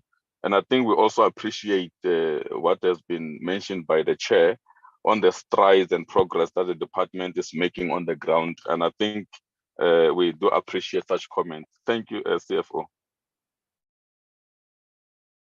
Thank you very much, Conrad. Brief. Good morning, Chairperson, honorable members, DMs, and colleagues. My name is Conrad Griefer. I'm the Chief Director for Human Resource Management, and I'll be, as the CFO indicated, I'll be responding to some of the labor relations issues and disciplinary cases. I think the CFO briefly touched on the issue about the transfer of the employee from this department to the Gauteng Provincial Treasury Department. Just to provide a little bit more information is, in February 2020, the employee who was at that time the Chief Director for Supply Chain Management, or not at that time, but at the time when the allegations took place, was Chief Director Supply Chain Management. She was then one of the few employees that were left at the time in February 2020. She was charged with misconduct, as the CFO indicated, contravention of the supply chain management procedures. On the 1st of March, she was transferred from this department to the Provincial Treasury Department. Now, Water and Sanitation Department, as I indicated, served the charges on her in February. The hearing actually took place on the 27th and the 28th of February. But then on the 1st of March, she then assumed duty at Provincial Treasury. Now, in terms of Public Service Act Section 16, capital B, an employer or the department may transfer charges or disciplinary action to the new employing department. That was duly done. The DG referred the matter to the head of department for Provincial Treasury, and they then proceeded with the cases. Incidentally, the same prosecutor that represented the Department of Water and Sanitation was then appointed by Provincial Treasury for continuity purposes and the like. That case is still proceeding, Chair. We are on an ongoing basis communicating, and even some of our employees have been testifying in internal audit. The investigators have actually been testifying in the hearing at Provincial Treasury. The last update that we've received is that the hearing is proceeding at the end of this month, I think 27, 28 of May, and then some dates have been, or 28 and 31 to 31 May, and then I know there are 2 days in June as well. So hopefully that long outstanding and hearing can then be concluded. Chair, with regard to the issue about the desalination plant, there were allegations of included or charges included in the employee who was the DDG who was charged and dismissed in November last year.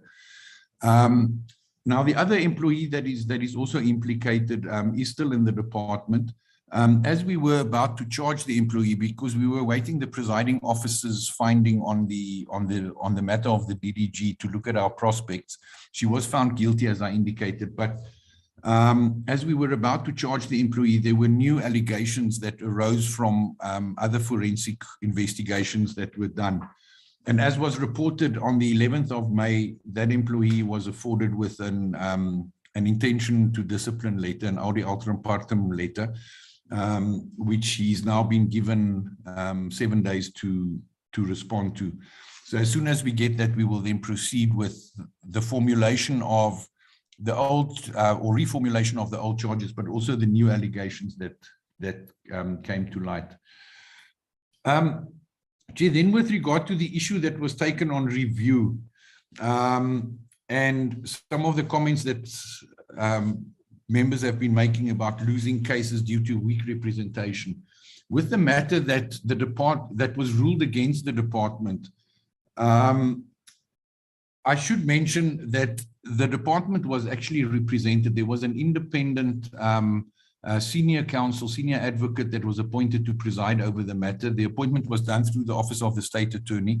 The department had a junior advocate or junior counsel prosecuting the matter.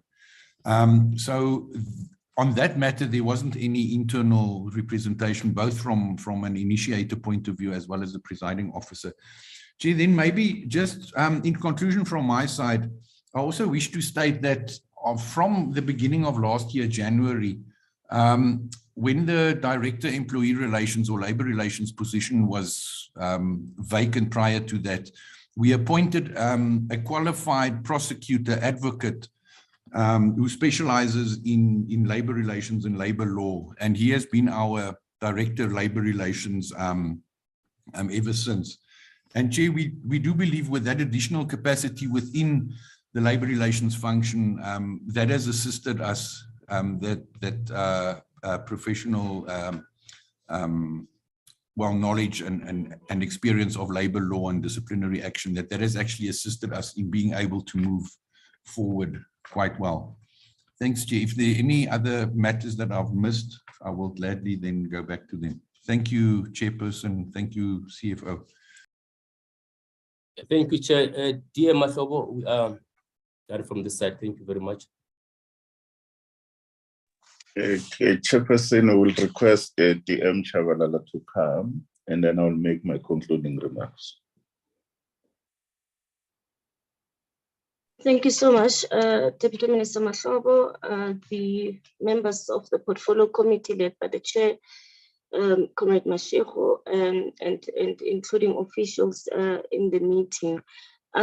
I think for me, there's a number of questions, and I think officials have responded basically. However, there's a question that I think Honorable Mohlala did ask of us, specifically on issues of what are the governance challenges that you would have noted that perhaps we're also not responding to, but I think that question then was responded to on trying to stabilize the department, getting rid of issues of the acting positions.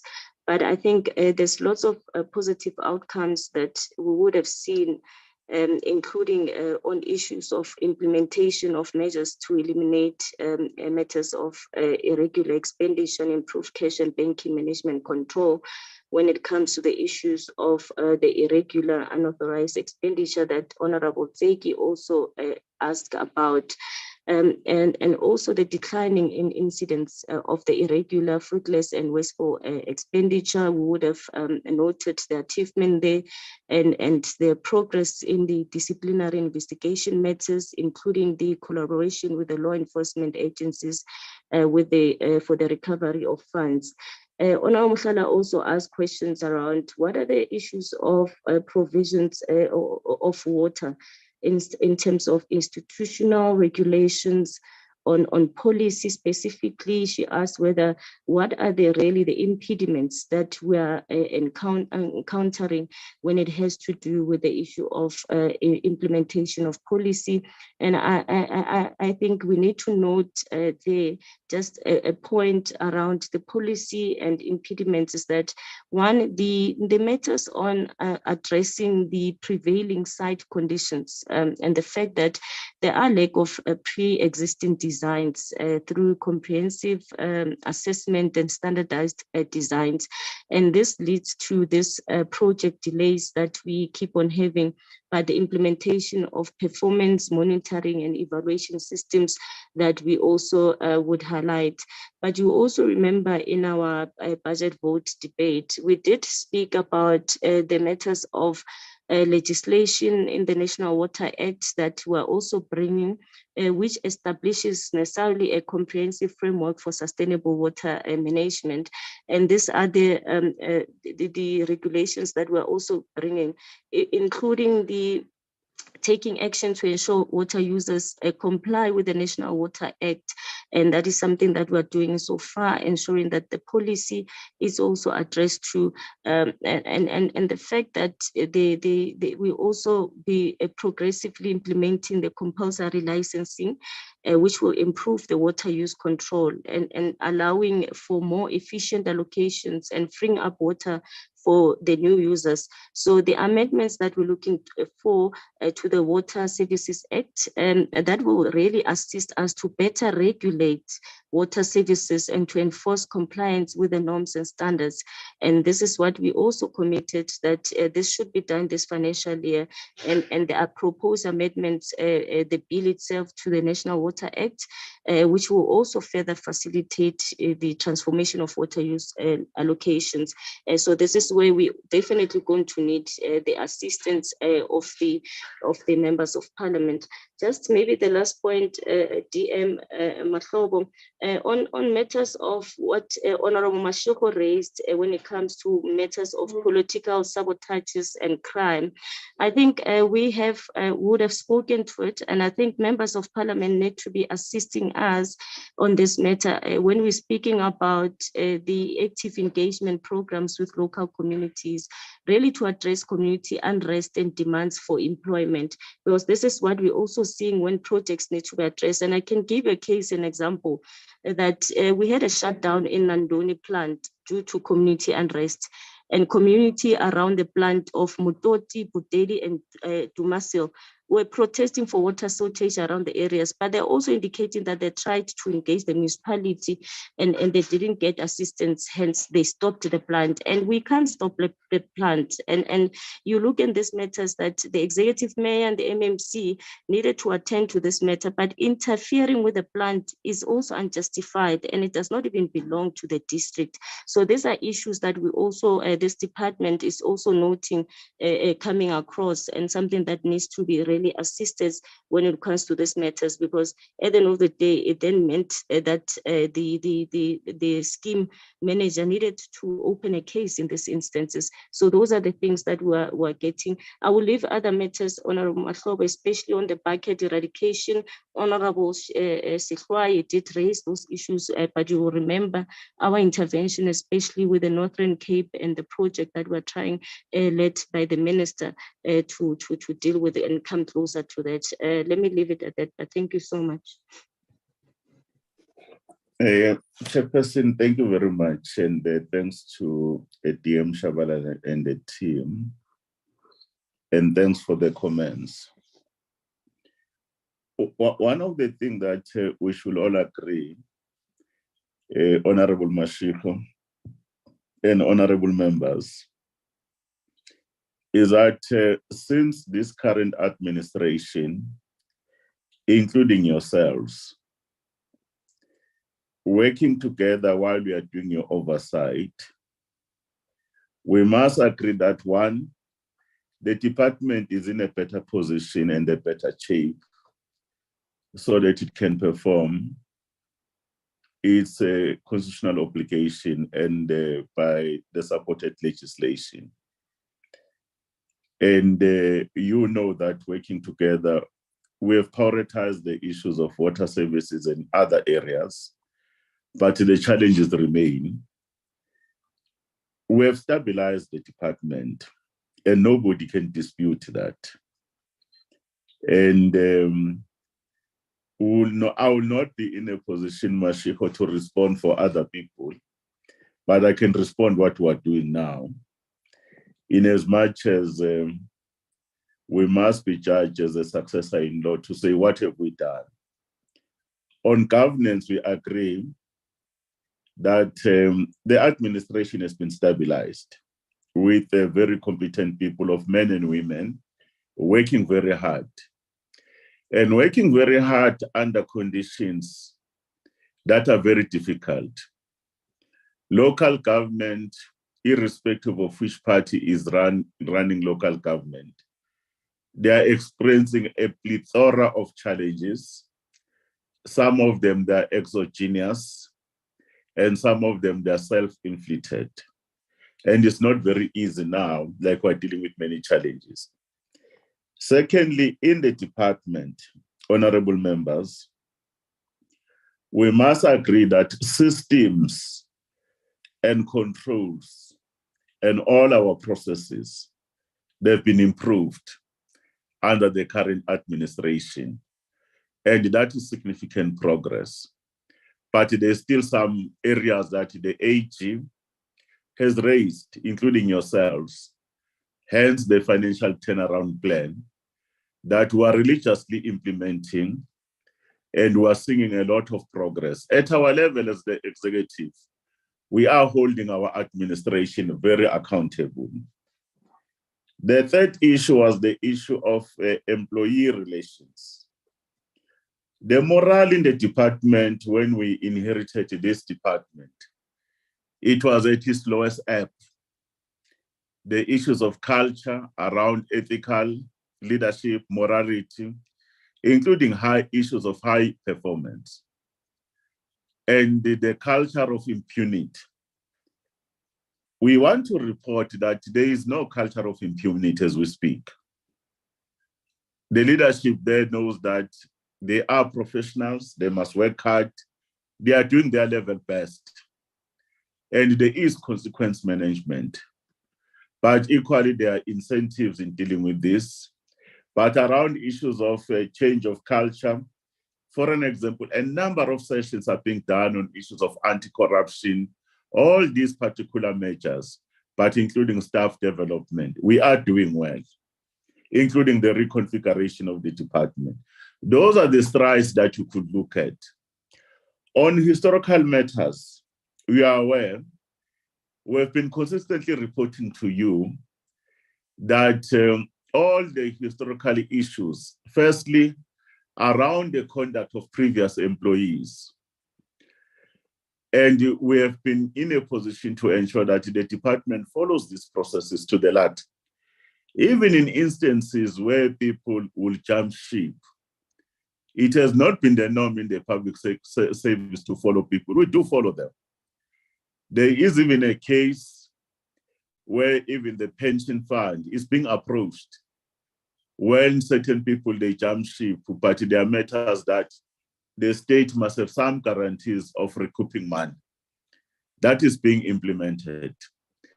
The issue that someone will run to another department while matters are outstanding, we can't stop the movement of people, but we act responsible by advising the new employee. That case in point of this employee that was transferred to the department in Gauteng, very, very clear that we will follow everything. We will not leave any matters unturned. That's how decisive we are. Matters to take long, I'm very pleased because of the experiences you have yourselves in various sectors. We all led the unions.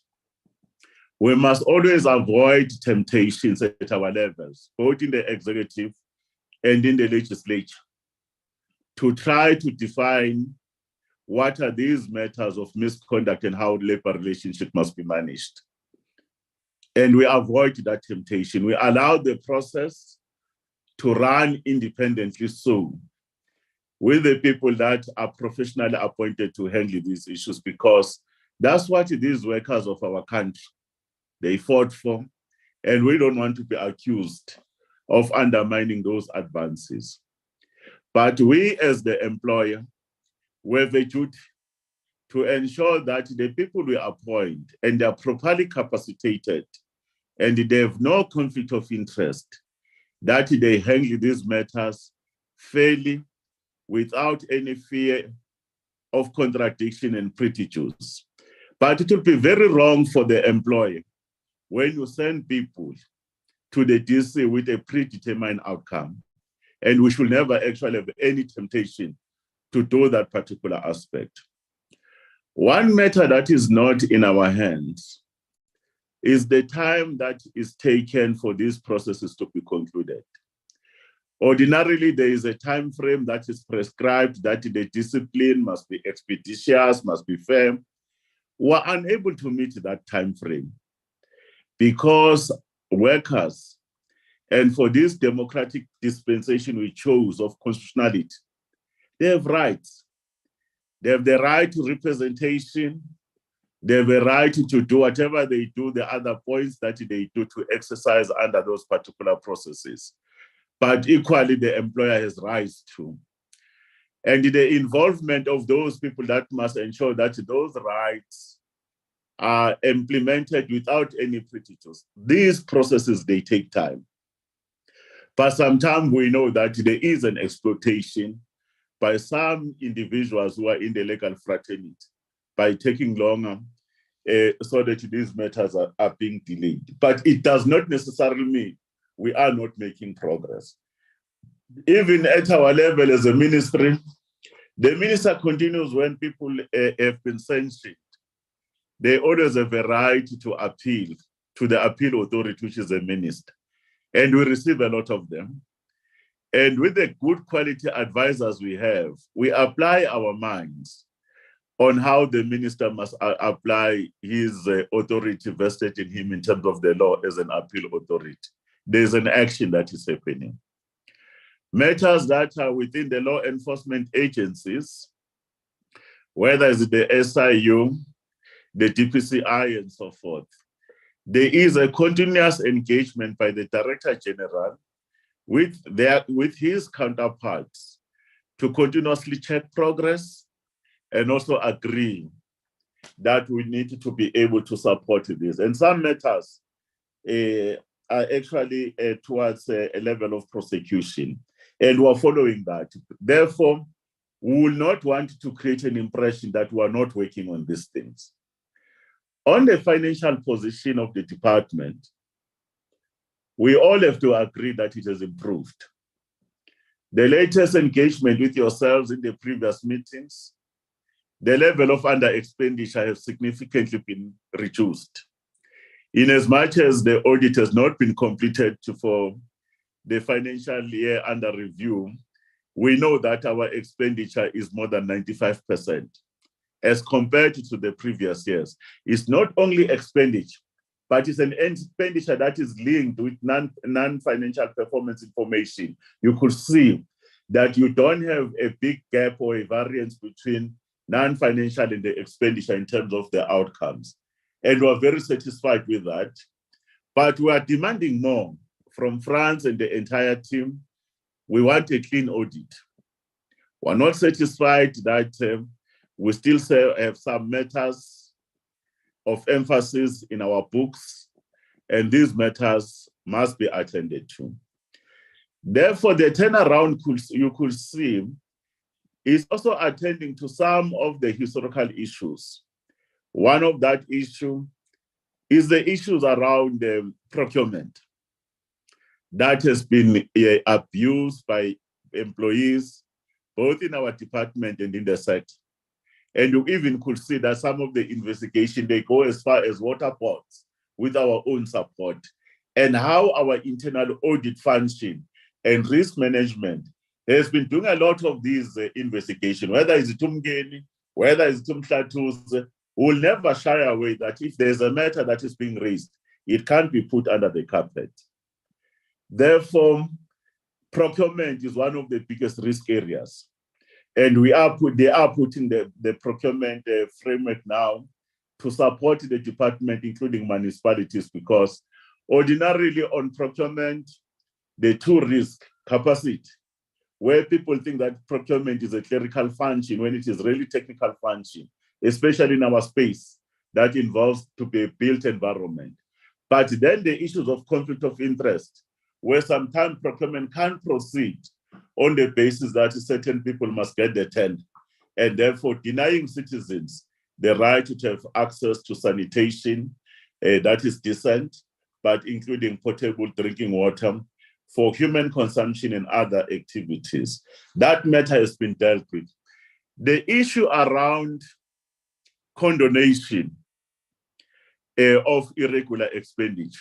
France has reported condonation has some precondition.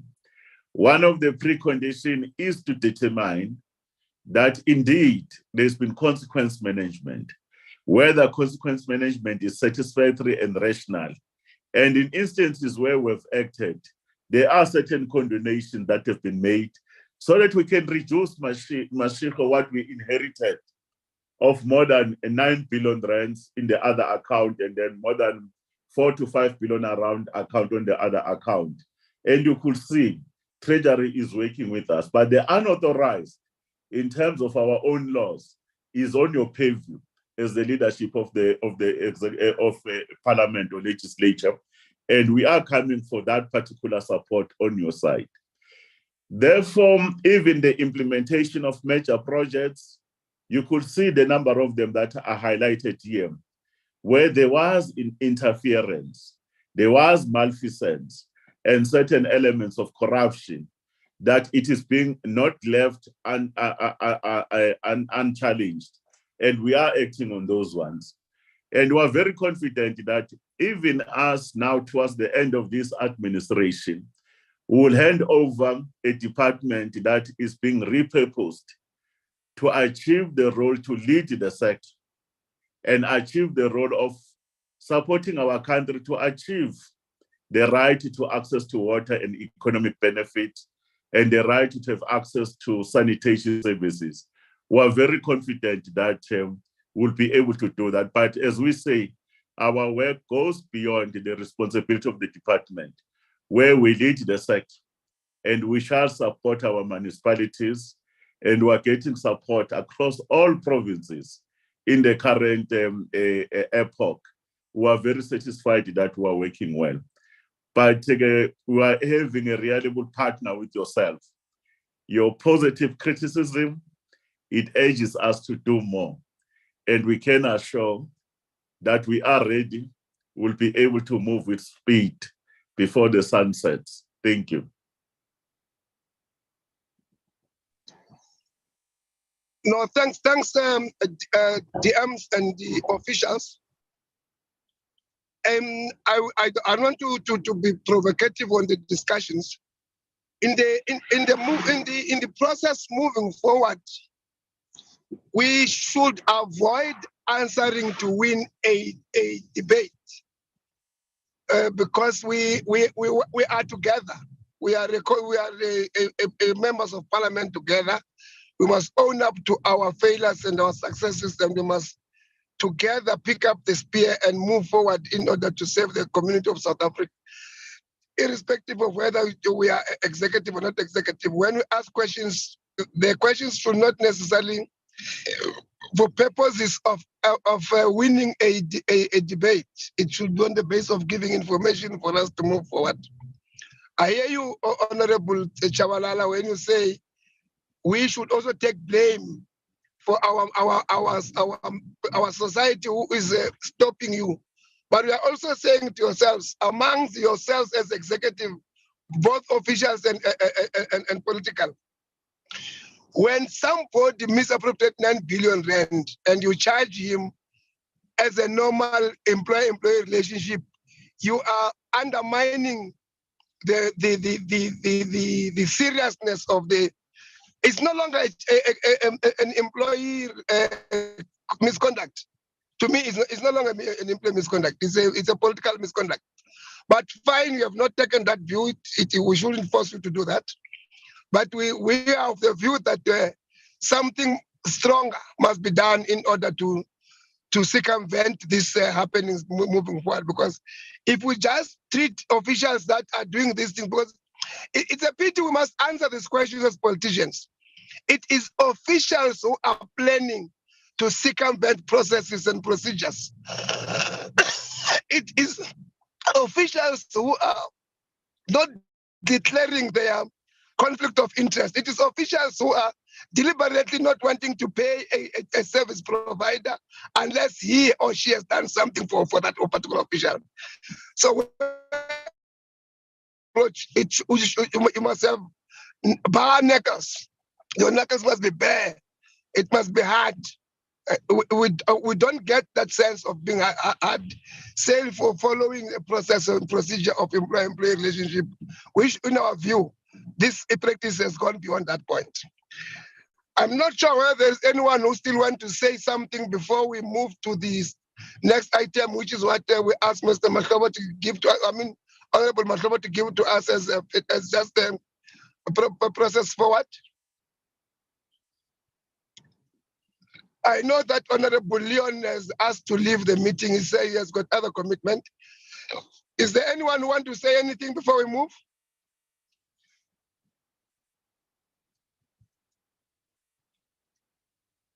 Mothala?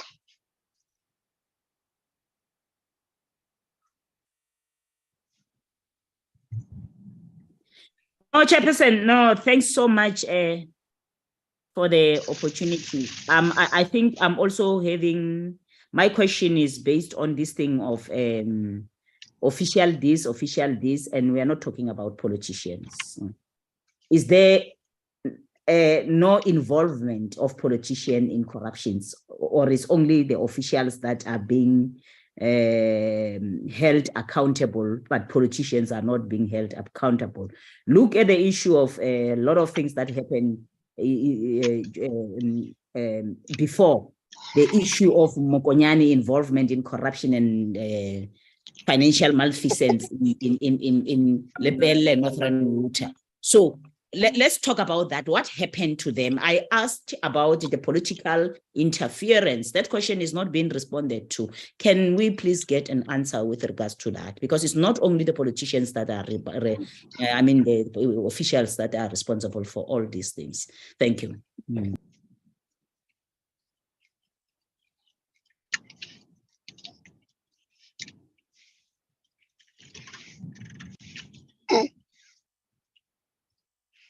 No,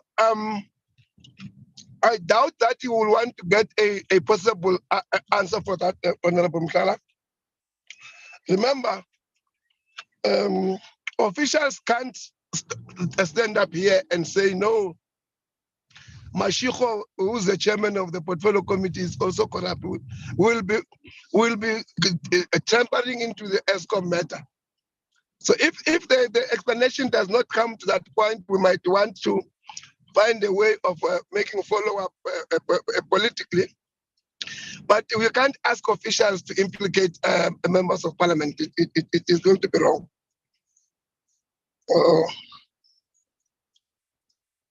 In the absence of another hand, thank you, DMs and your officials.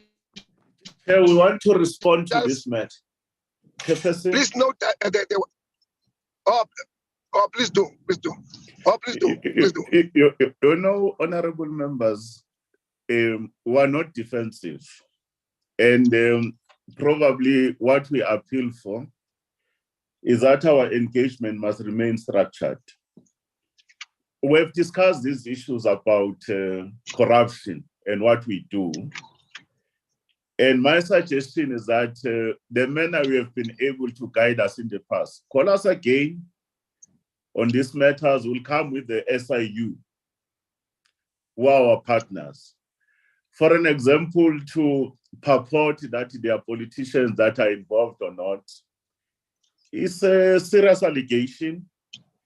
The report on the SIU that they were concluding, Chair, they have not come to that particular determination.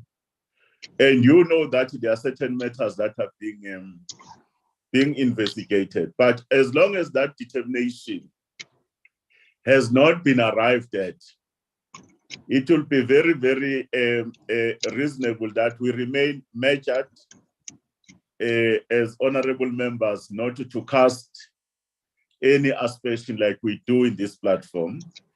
And it will be irresponsible of us if we don't respond, because in other words, our silence will mean concern. We are very clear with this multi-agency team that we work with. Whenever you call us, we'll be there. It's the same issue, Chair, that we are indicating. There is no finding that there is an employee that has misappropriated 9 billion. It's not there. But there are instances where certain processes were not followed in terms of the law and supply chain. That's why the department has been implementing the recommendation to add where there was a transgression in terms of our laws and processes. But in instances where there is collusion with an intention to defraud the system for the benefit of someone. That's why these matters are with the law enforcement agencies.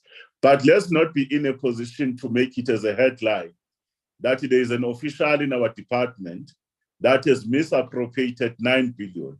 There is an irregular expenditure as defined by our laws with different components. But when the portfolio committee wants to discuss in detail the nitty-gritties beyond this particular point, we are at your service. We'll come and account and be transparent to yourselves. Ngibonga kakhulu-ke, elder brother.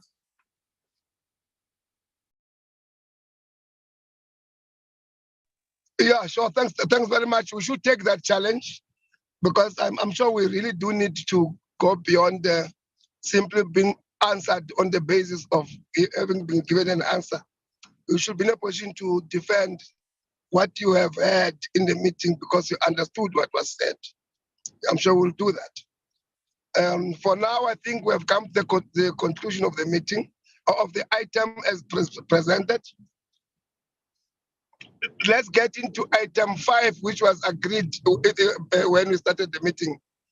That Baba Matobo will take us through a bit of what is really the status of the problems that we have in Hammanskraal. Your Excellency, Chairperson, I will do an oral presentation just briefly so that when you go on site, you don't have a problem. What we need to indicate is that yourselves as the leadership of the portfolio committee, the last time you received a joint presentation by the Department of Water and Sanitation, the City of Tshwane, and the provincial government of Gauteng, wherein all the things that you have directed that they must be done, they should be done. And Tshwane started to do some of those particular processes and intervene in the area of Roy Valley to deal with those particular issues. We must report that the community of Hammanskraal is receiving water, Your Excellencies, on 3 points.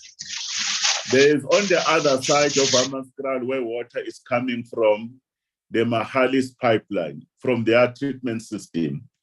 Then there's water that comes from rainwater.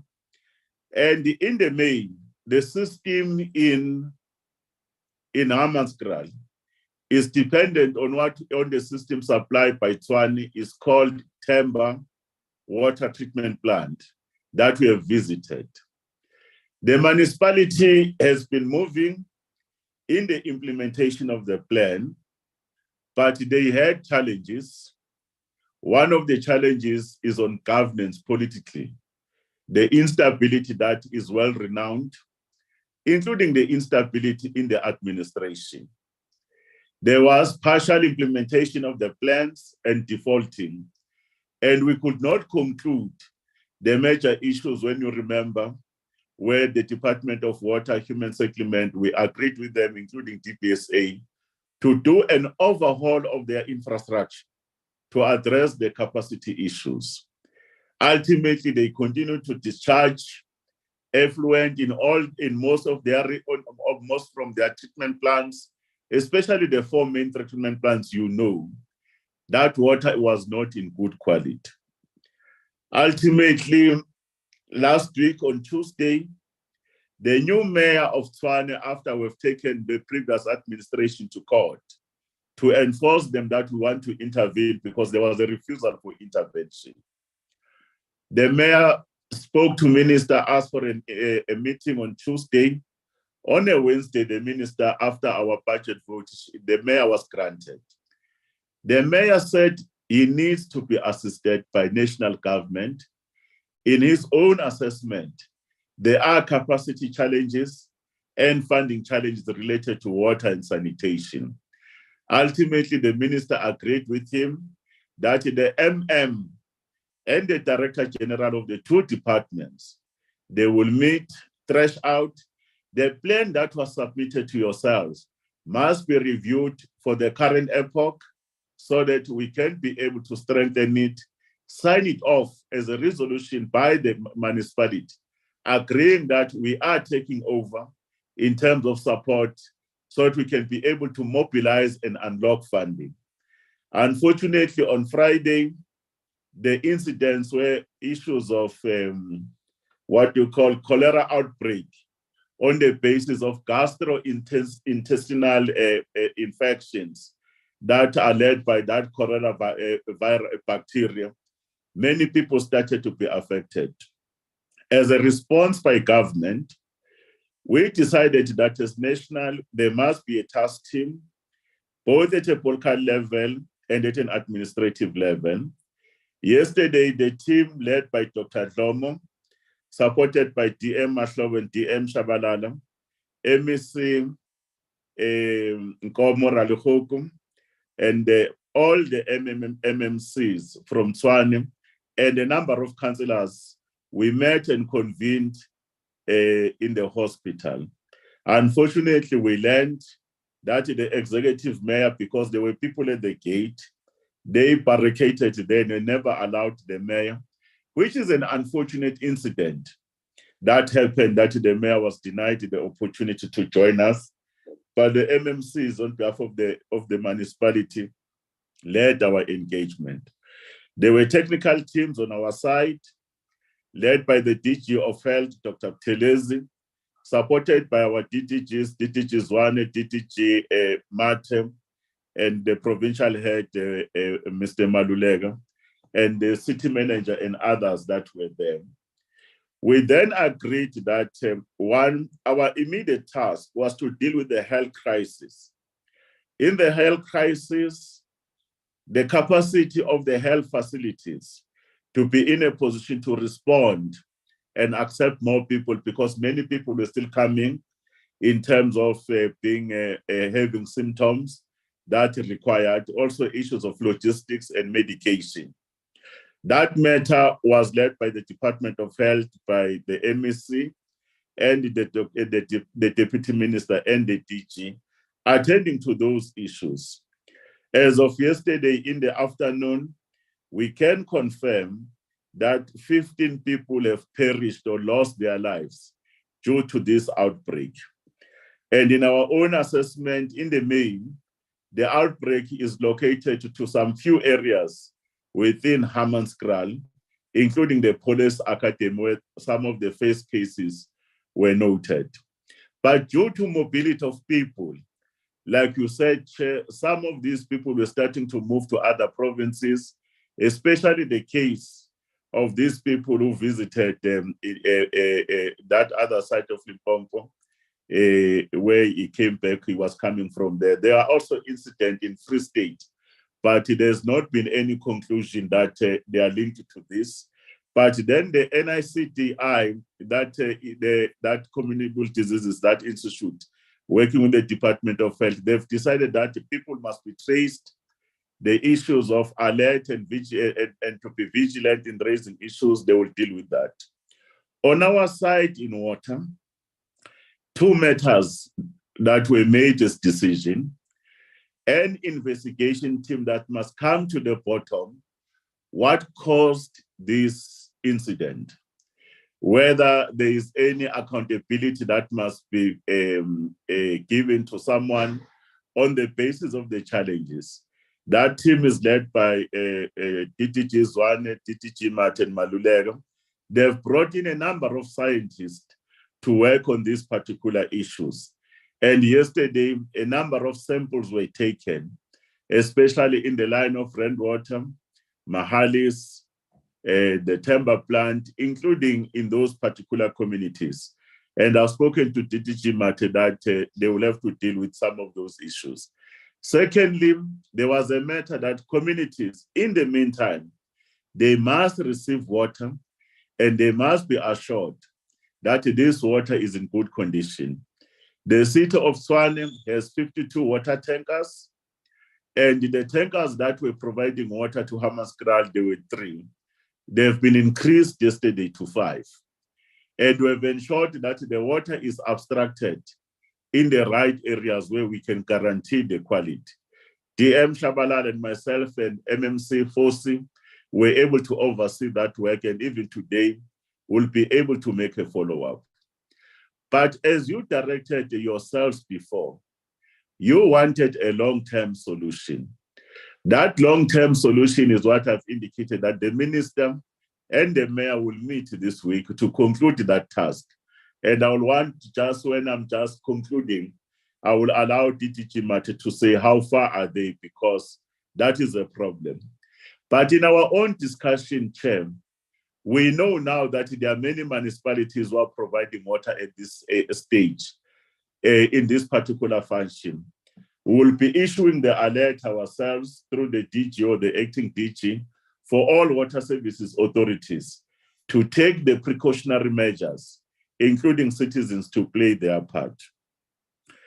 One of the matters that we also have decided that the Department of Social Development in the province, the acting minister yesterday, Minister Lindwe Zulu, who's also the Minister of Social Development, interacted with her counterpart in Gauteng, because in our streams, there is a need for psycho-social support, including humanitarian support for those bereaved families, including those that are being affected. Those are the things that we wanted to indicate to yourselves, that we are dealing with those issues.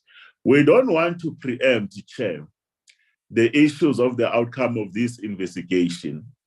But when you do the isolation, one of the biggest possibilities is that because communities, they continue to use the water in their taps from the Temba water treatment plant, that water, the municipality had given a clear instruction to communities: don't use the water for human consumption. It's not fit for use. You can use it for irrigation, for washing of the clothes. Yesterday, I was speaking to one person who stays in Hammanskraal. There is a possibility that people are ingesting this water. Some of these people there, they are using that water for cooking by boiling it. Some of them, they are using the water for brushing their teeth. Imagine brushing the water with your teeth that you know that it doesn't meet the SAN standard. The other possibility, Honorable Mashiko and members, there are static tanks there where water is being deposited so that communities, they can go closer to a static tank. The static tank is what we will ordinarily call a Jojo tank, but a Jojo tank, we don't want to use it. It's a brand of a particular company. There might be foreign objects that are being deposited there. That's one thing that the team has looked at, and they must give us the results. The other possibility we have is the standard operating procedures by the people who are tracking the water, that the containers they are using. Yesterday, I was a little bit shocked about water trucks. They are not real water trucks. These are just lorries. You buy a small lorry for cotton, and then you buy a small Jojo tank you put there on top, rather than containerized ones. They might not be actually practicing issues of hygiene properly and ensuring that there is no contamination of that tank. The last possibility, Mashik, there are certain people who are selling water for free, selling water there, and we must know where do they get that water. Then there's also the issue that because the water that comes from rainwater and the water that is coming from Mahali's water, even if you take it from the pipe, the municipality will not get a revenue because they are providing it as an interim match. But the municipality must still pay for that water abstracted. We are going to double check that these tankers, are they really still all of them taking water from those abstracting points from Mahalis and Randwood, or they are taking water from other points that are not actually clean. Those are some of the issues. And then the preliminary results, we should be able to receive them today or tomorrow, so that we'll be able, after the minister engages, to publicize them and say what needs to be done. But we're of a firm view that there must be accountability, that people must be brought to book about this incident. Chairperson, on the long-term issue, like I said, we can't be accused that we've done nothing. But we know that any intervention has always been viewed with a political lens. There was a time this municipality was put under administration, and they went to court, and the court ruled in favor of that administration at the time, that Gauteng provincial government invoking Section 139, they never followed certain processes. The same has happened to us when we wanted to intervene with Section 63. There were blockages, the refusals, until we went to court to enforce it. And after we've done a number of directives. As we're going to conclude with the mayor this week, we shall get this agreement to become a declaratory order of the court. So that one day when you wake up, they've changed again who becomes a mayor or MMCs there. We don't have a problem of people saying we are not binded by the decision of the previous administration. While we know that the practice is that the successor-in-law inherits both assets and liabilities. In 2 to 3 minutes, Rismate indicates on the long-term issue, which is medium-term and long-term, of a complete overhaul of the system, because if we don't attend to that system like you directed us to do, and in supporting that municipality, this situation is going to continue. Matt? Thank you, DM. I'll just take a few moments.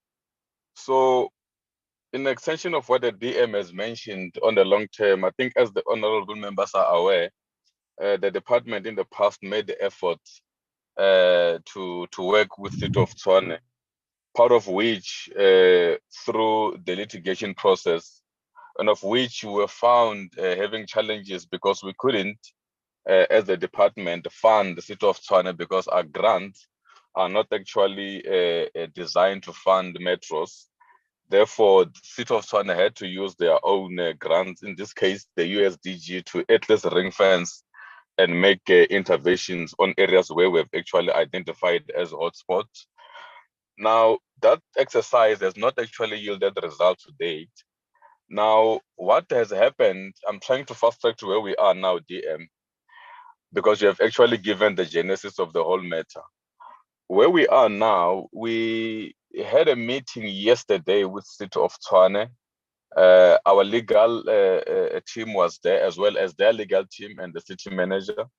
The department was myself, DDG Zwane, and the provincial head and other colleagues. The issues we have raised, we actually touched base on the letter that the executive mayor has returned to the minister, citing that they have got serious gaps in their budget facilities, of which they have a shortfall, and they need a department in any way to intervene and to give assistance. Now, the City of Tshwane told us that they're actually more in an advanced stage with getting some funding or loans with DBSA. They were going to have a meeting on Thursday this week to at least finalize the process. They did indicate to us there's some confidence from DBSA to at least assist them with some funding, because they need to overhaul that overall system around City of Tshwane.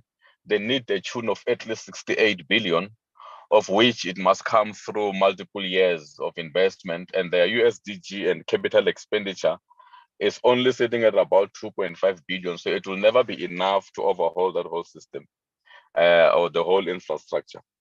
So we therefore forced them that that meeting can wait until Thursday. It must happen with immediate effect, and it must happen today, so that we get an indication of what level of commitment is DBSA giving them. And we have also made efforts to ensure that as observers, we are part of that engagement. And that meeting has actually been confirmed to be happening today at 2 p.m. Now, the end goal of that meeting is for DBSA to give indicative commitment with timelines on how this whole loan issue is going to be committed. Only then will City of Tshwane be able to give more commitment with specifics, because the reason they said they couldn't adhere to our court orders is because they did not have a proper indicative timelines because of funding issues. Now, we are going to be part of that meeting later, this afternoon, after which we should be able to appraise the minister and the DMs on the intervention model. This will address the DM and chair, the whole medium to long-term approach. However, the question came that if DBSA does not necessarily give the positive result which you now expect, what will therefore happen? They did make some commitment that they've done some budget restructuring, of which we were not happy with, more especially on the rival, where from an allocation of 40 million in the current financial year, it was reduced downwards to about 14.8 million due to the internal procurement processes, and they've allocated just as little as 10 million for the next financial year. And these are the issues that we basically discussed with them. But to cut the long story short, after the meeting this afternoon, we should be able to get a clear indication as to how committed are they in preparation to the meeting with the minister on Friday.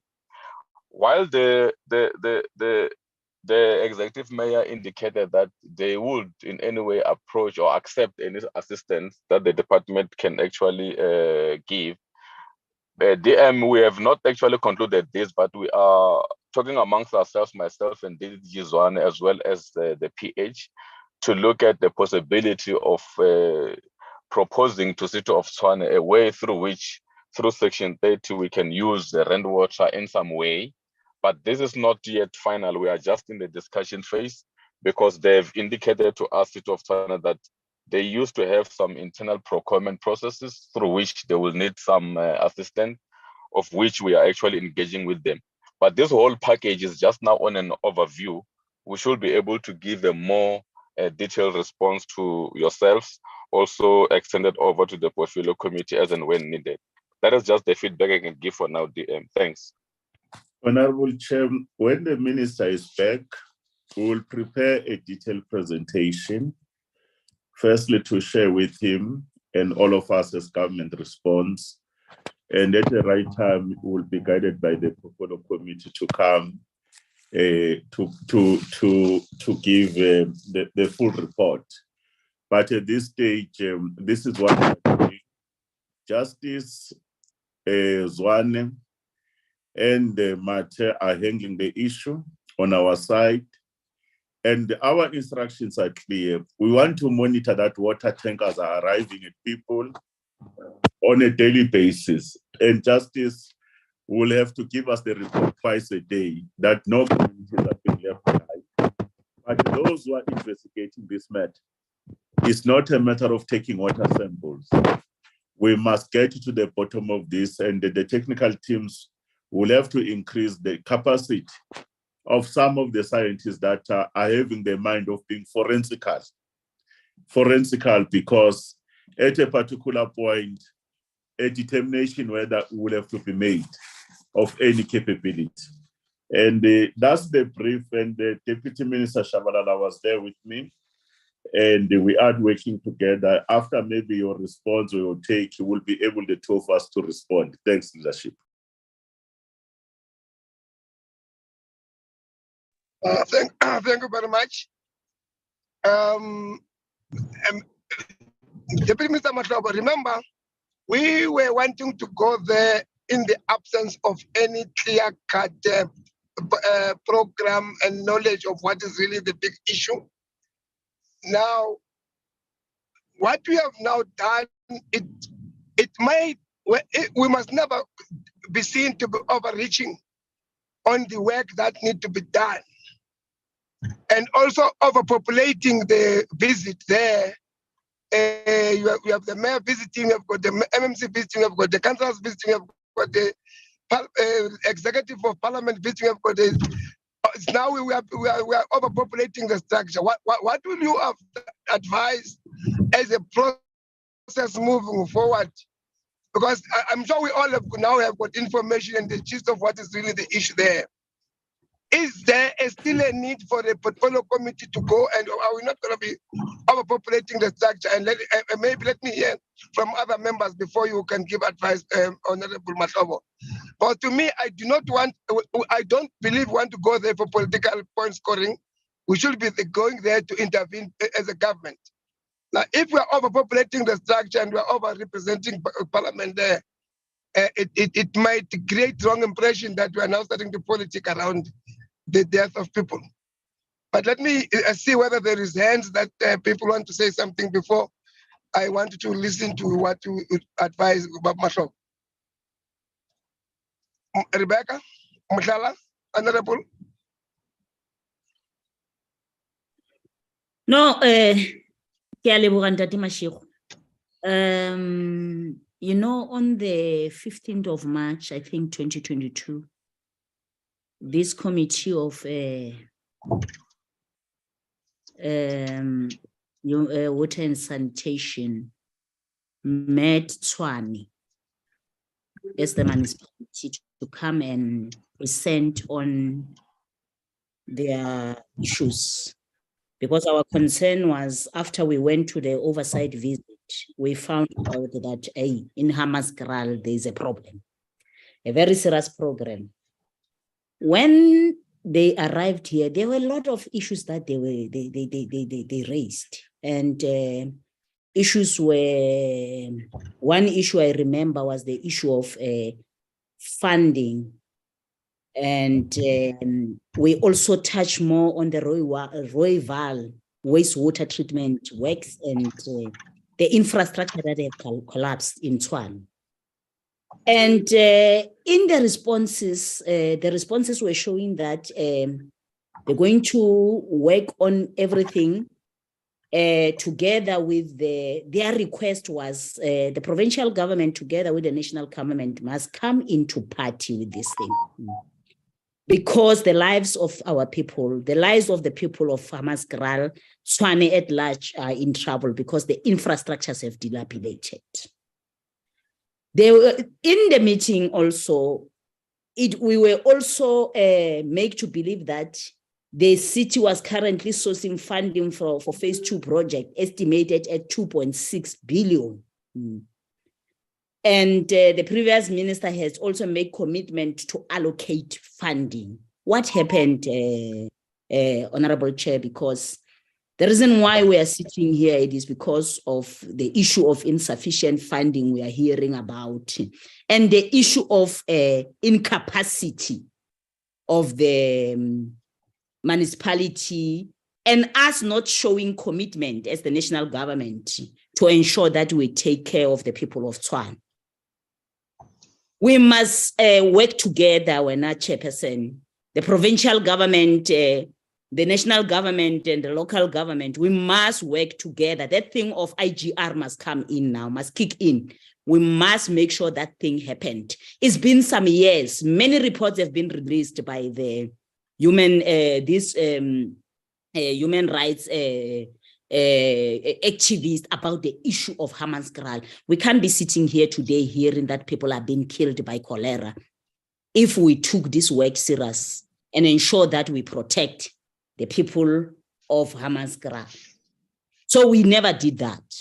This issue is an issue that we knew about for so many years, the issue of Hammanskraal. I think what we are doing I think now we have pulled our socks in Mopani and those areas. We must also pull our socks with the issue of Hammanskraal. The national government must come in. We can see our provincial government together with the local government is failing. So we must kick in there and ensure that we take over. We cannot be singing this song for 20 years, 30 years when people are dying. Today, 15 lives have been lost in this issue. So let's go there. See, I don't know what we are going to see because we've been seeing this thing every now and then. We went there to oversight, we found mess, but the government never did anything. So we must go there.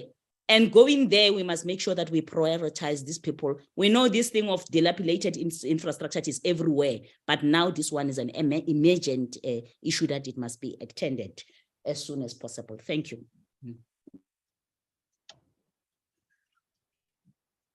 You are not answering my question, Memshala. I hear you. I was asking whether, okay, me Tseki. Then that's it. And no, Mhlomung, let's not ask the department an opinion, Chair.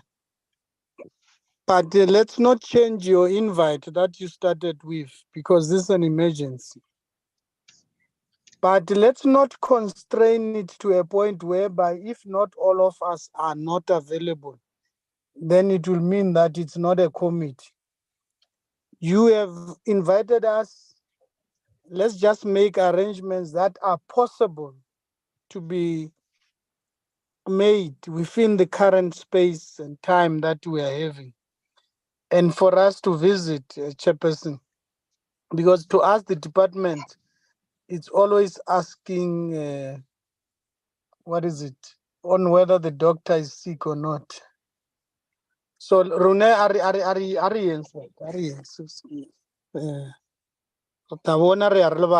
Kwena only one, it's okay. If Kwena Lemsala, it's okay. Okay. Thank you very much. I'm sure the two members are saying we let us go. That's all. Nasipu, are you now in the meeting? Yes, Chairperson. We want to go to Amaskral tomorrow. Find out who is available, what time, and so forth. Talk to us about what the time, and we meet at Amaskral. Okay, Chairperson. Okay. So, colleagues, we are duly invited to visit Amaskral as a committee. Those of you who are available, please talk to Nosipo. Show how to arrive there and what time are you available to meet at Amaskral. But I want us to meet just before lunch at Amaskral, because in the morning some of you might be traveling from all other places. If you can meet at 12, it will be better.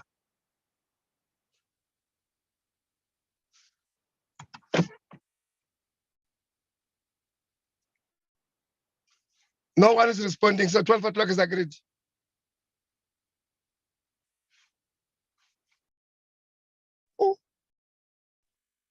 Ask Kisi Chairperson. How about 2 o'clock? Is it too late? I'm just thinking about exactly what we're No, saying. it's not. It's not. Okay. It is actually allowing people to travel a little bit safer. Okay. Yeah, let's meet at 2. It will be after lunch. Yeah. So, Nosipo, talk to people of Amaskral, tell them we will be there by 2. And then we will have arranged with all other members. Nosipo must also speak to us, so that we know where to meet, how. Yes. Yeah. Okay. Maybe if a car can be arranged to take us from the airport here, Chair, that's fine. Myself and Mshala can travel to the airport and then we move from there. That's fine. I'm saying that Nosipo must do all those arrangements. I might even join you at the airport. It's fine. We might meet at the airport and we travel with one car. Nosipo will arrange that. Yeah. Okay. The meeting is duly adjourned. Thank you very much. Let's rush to the mini plenaries. Long live our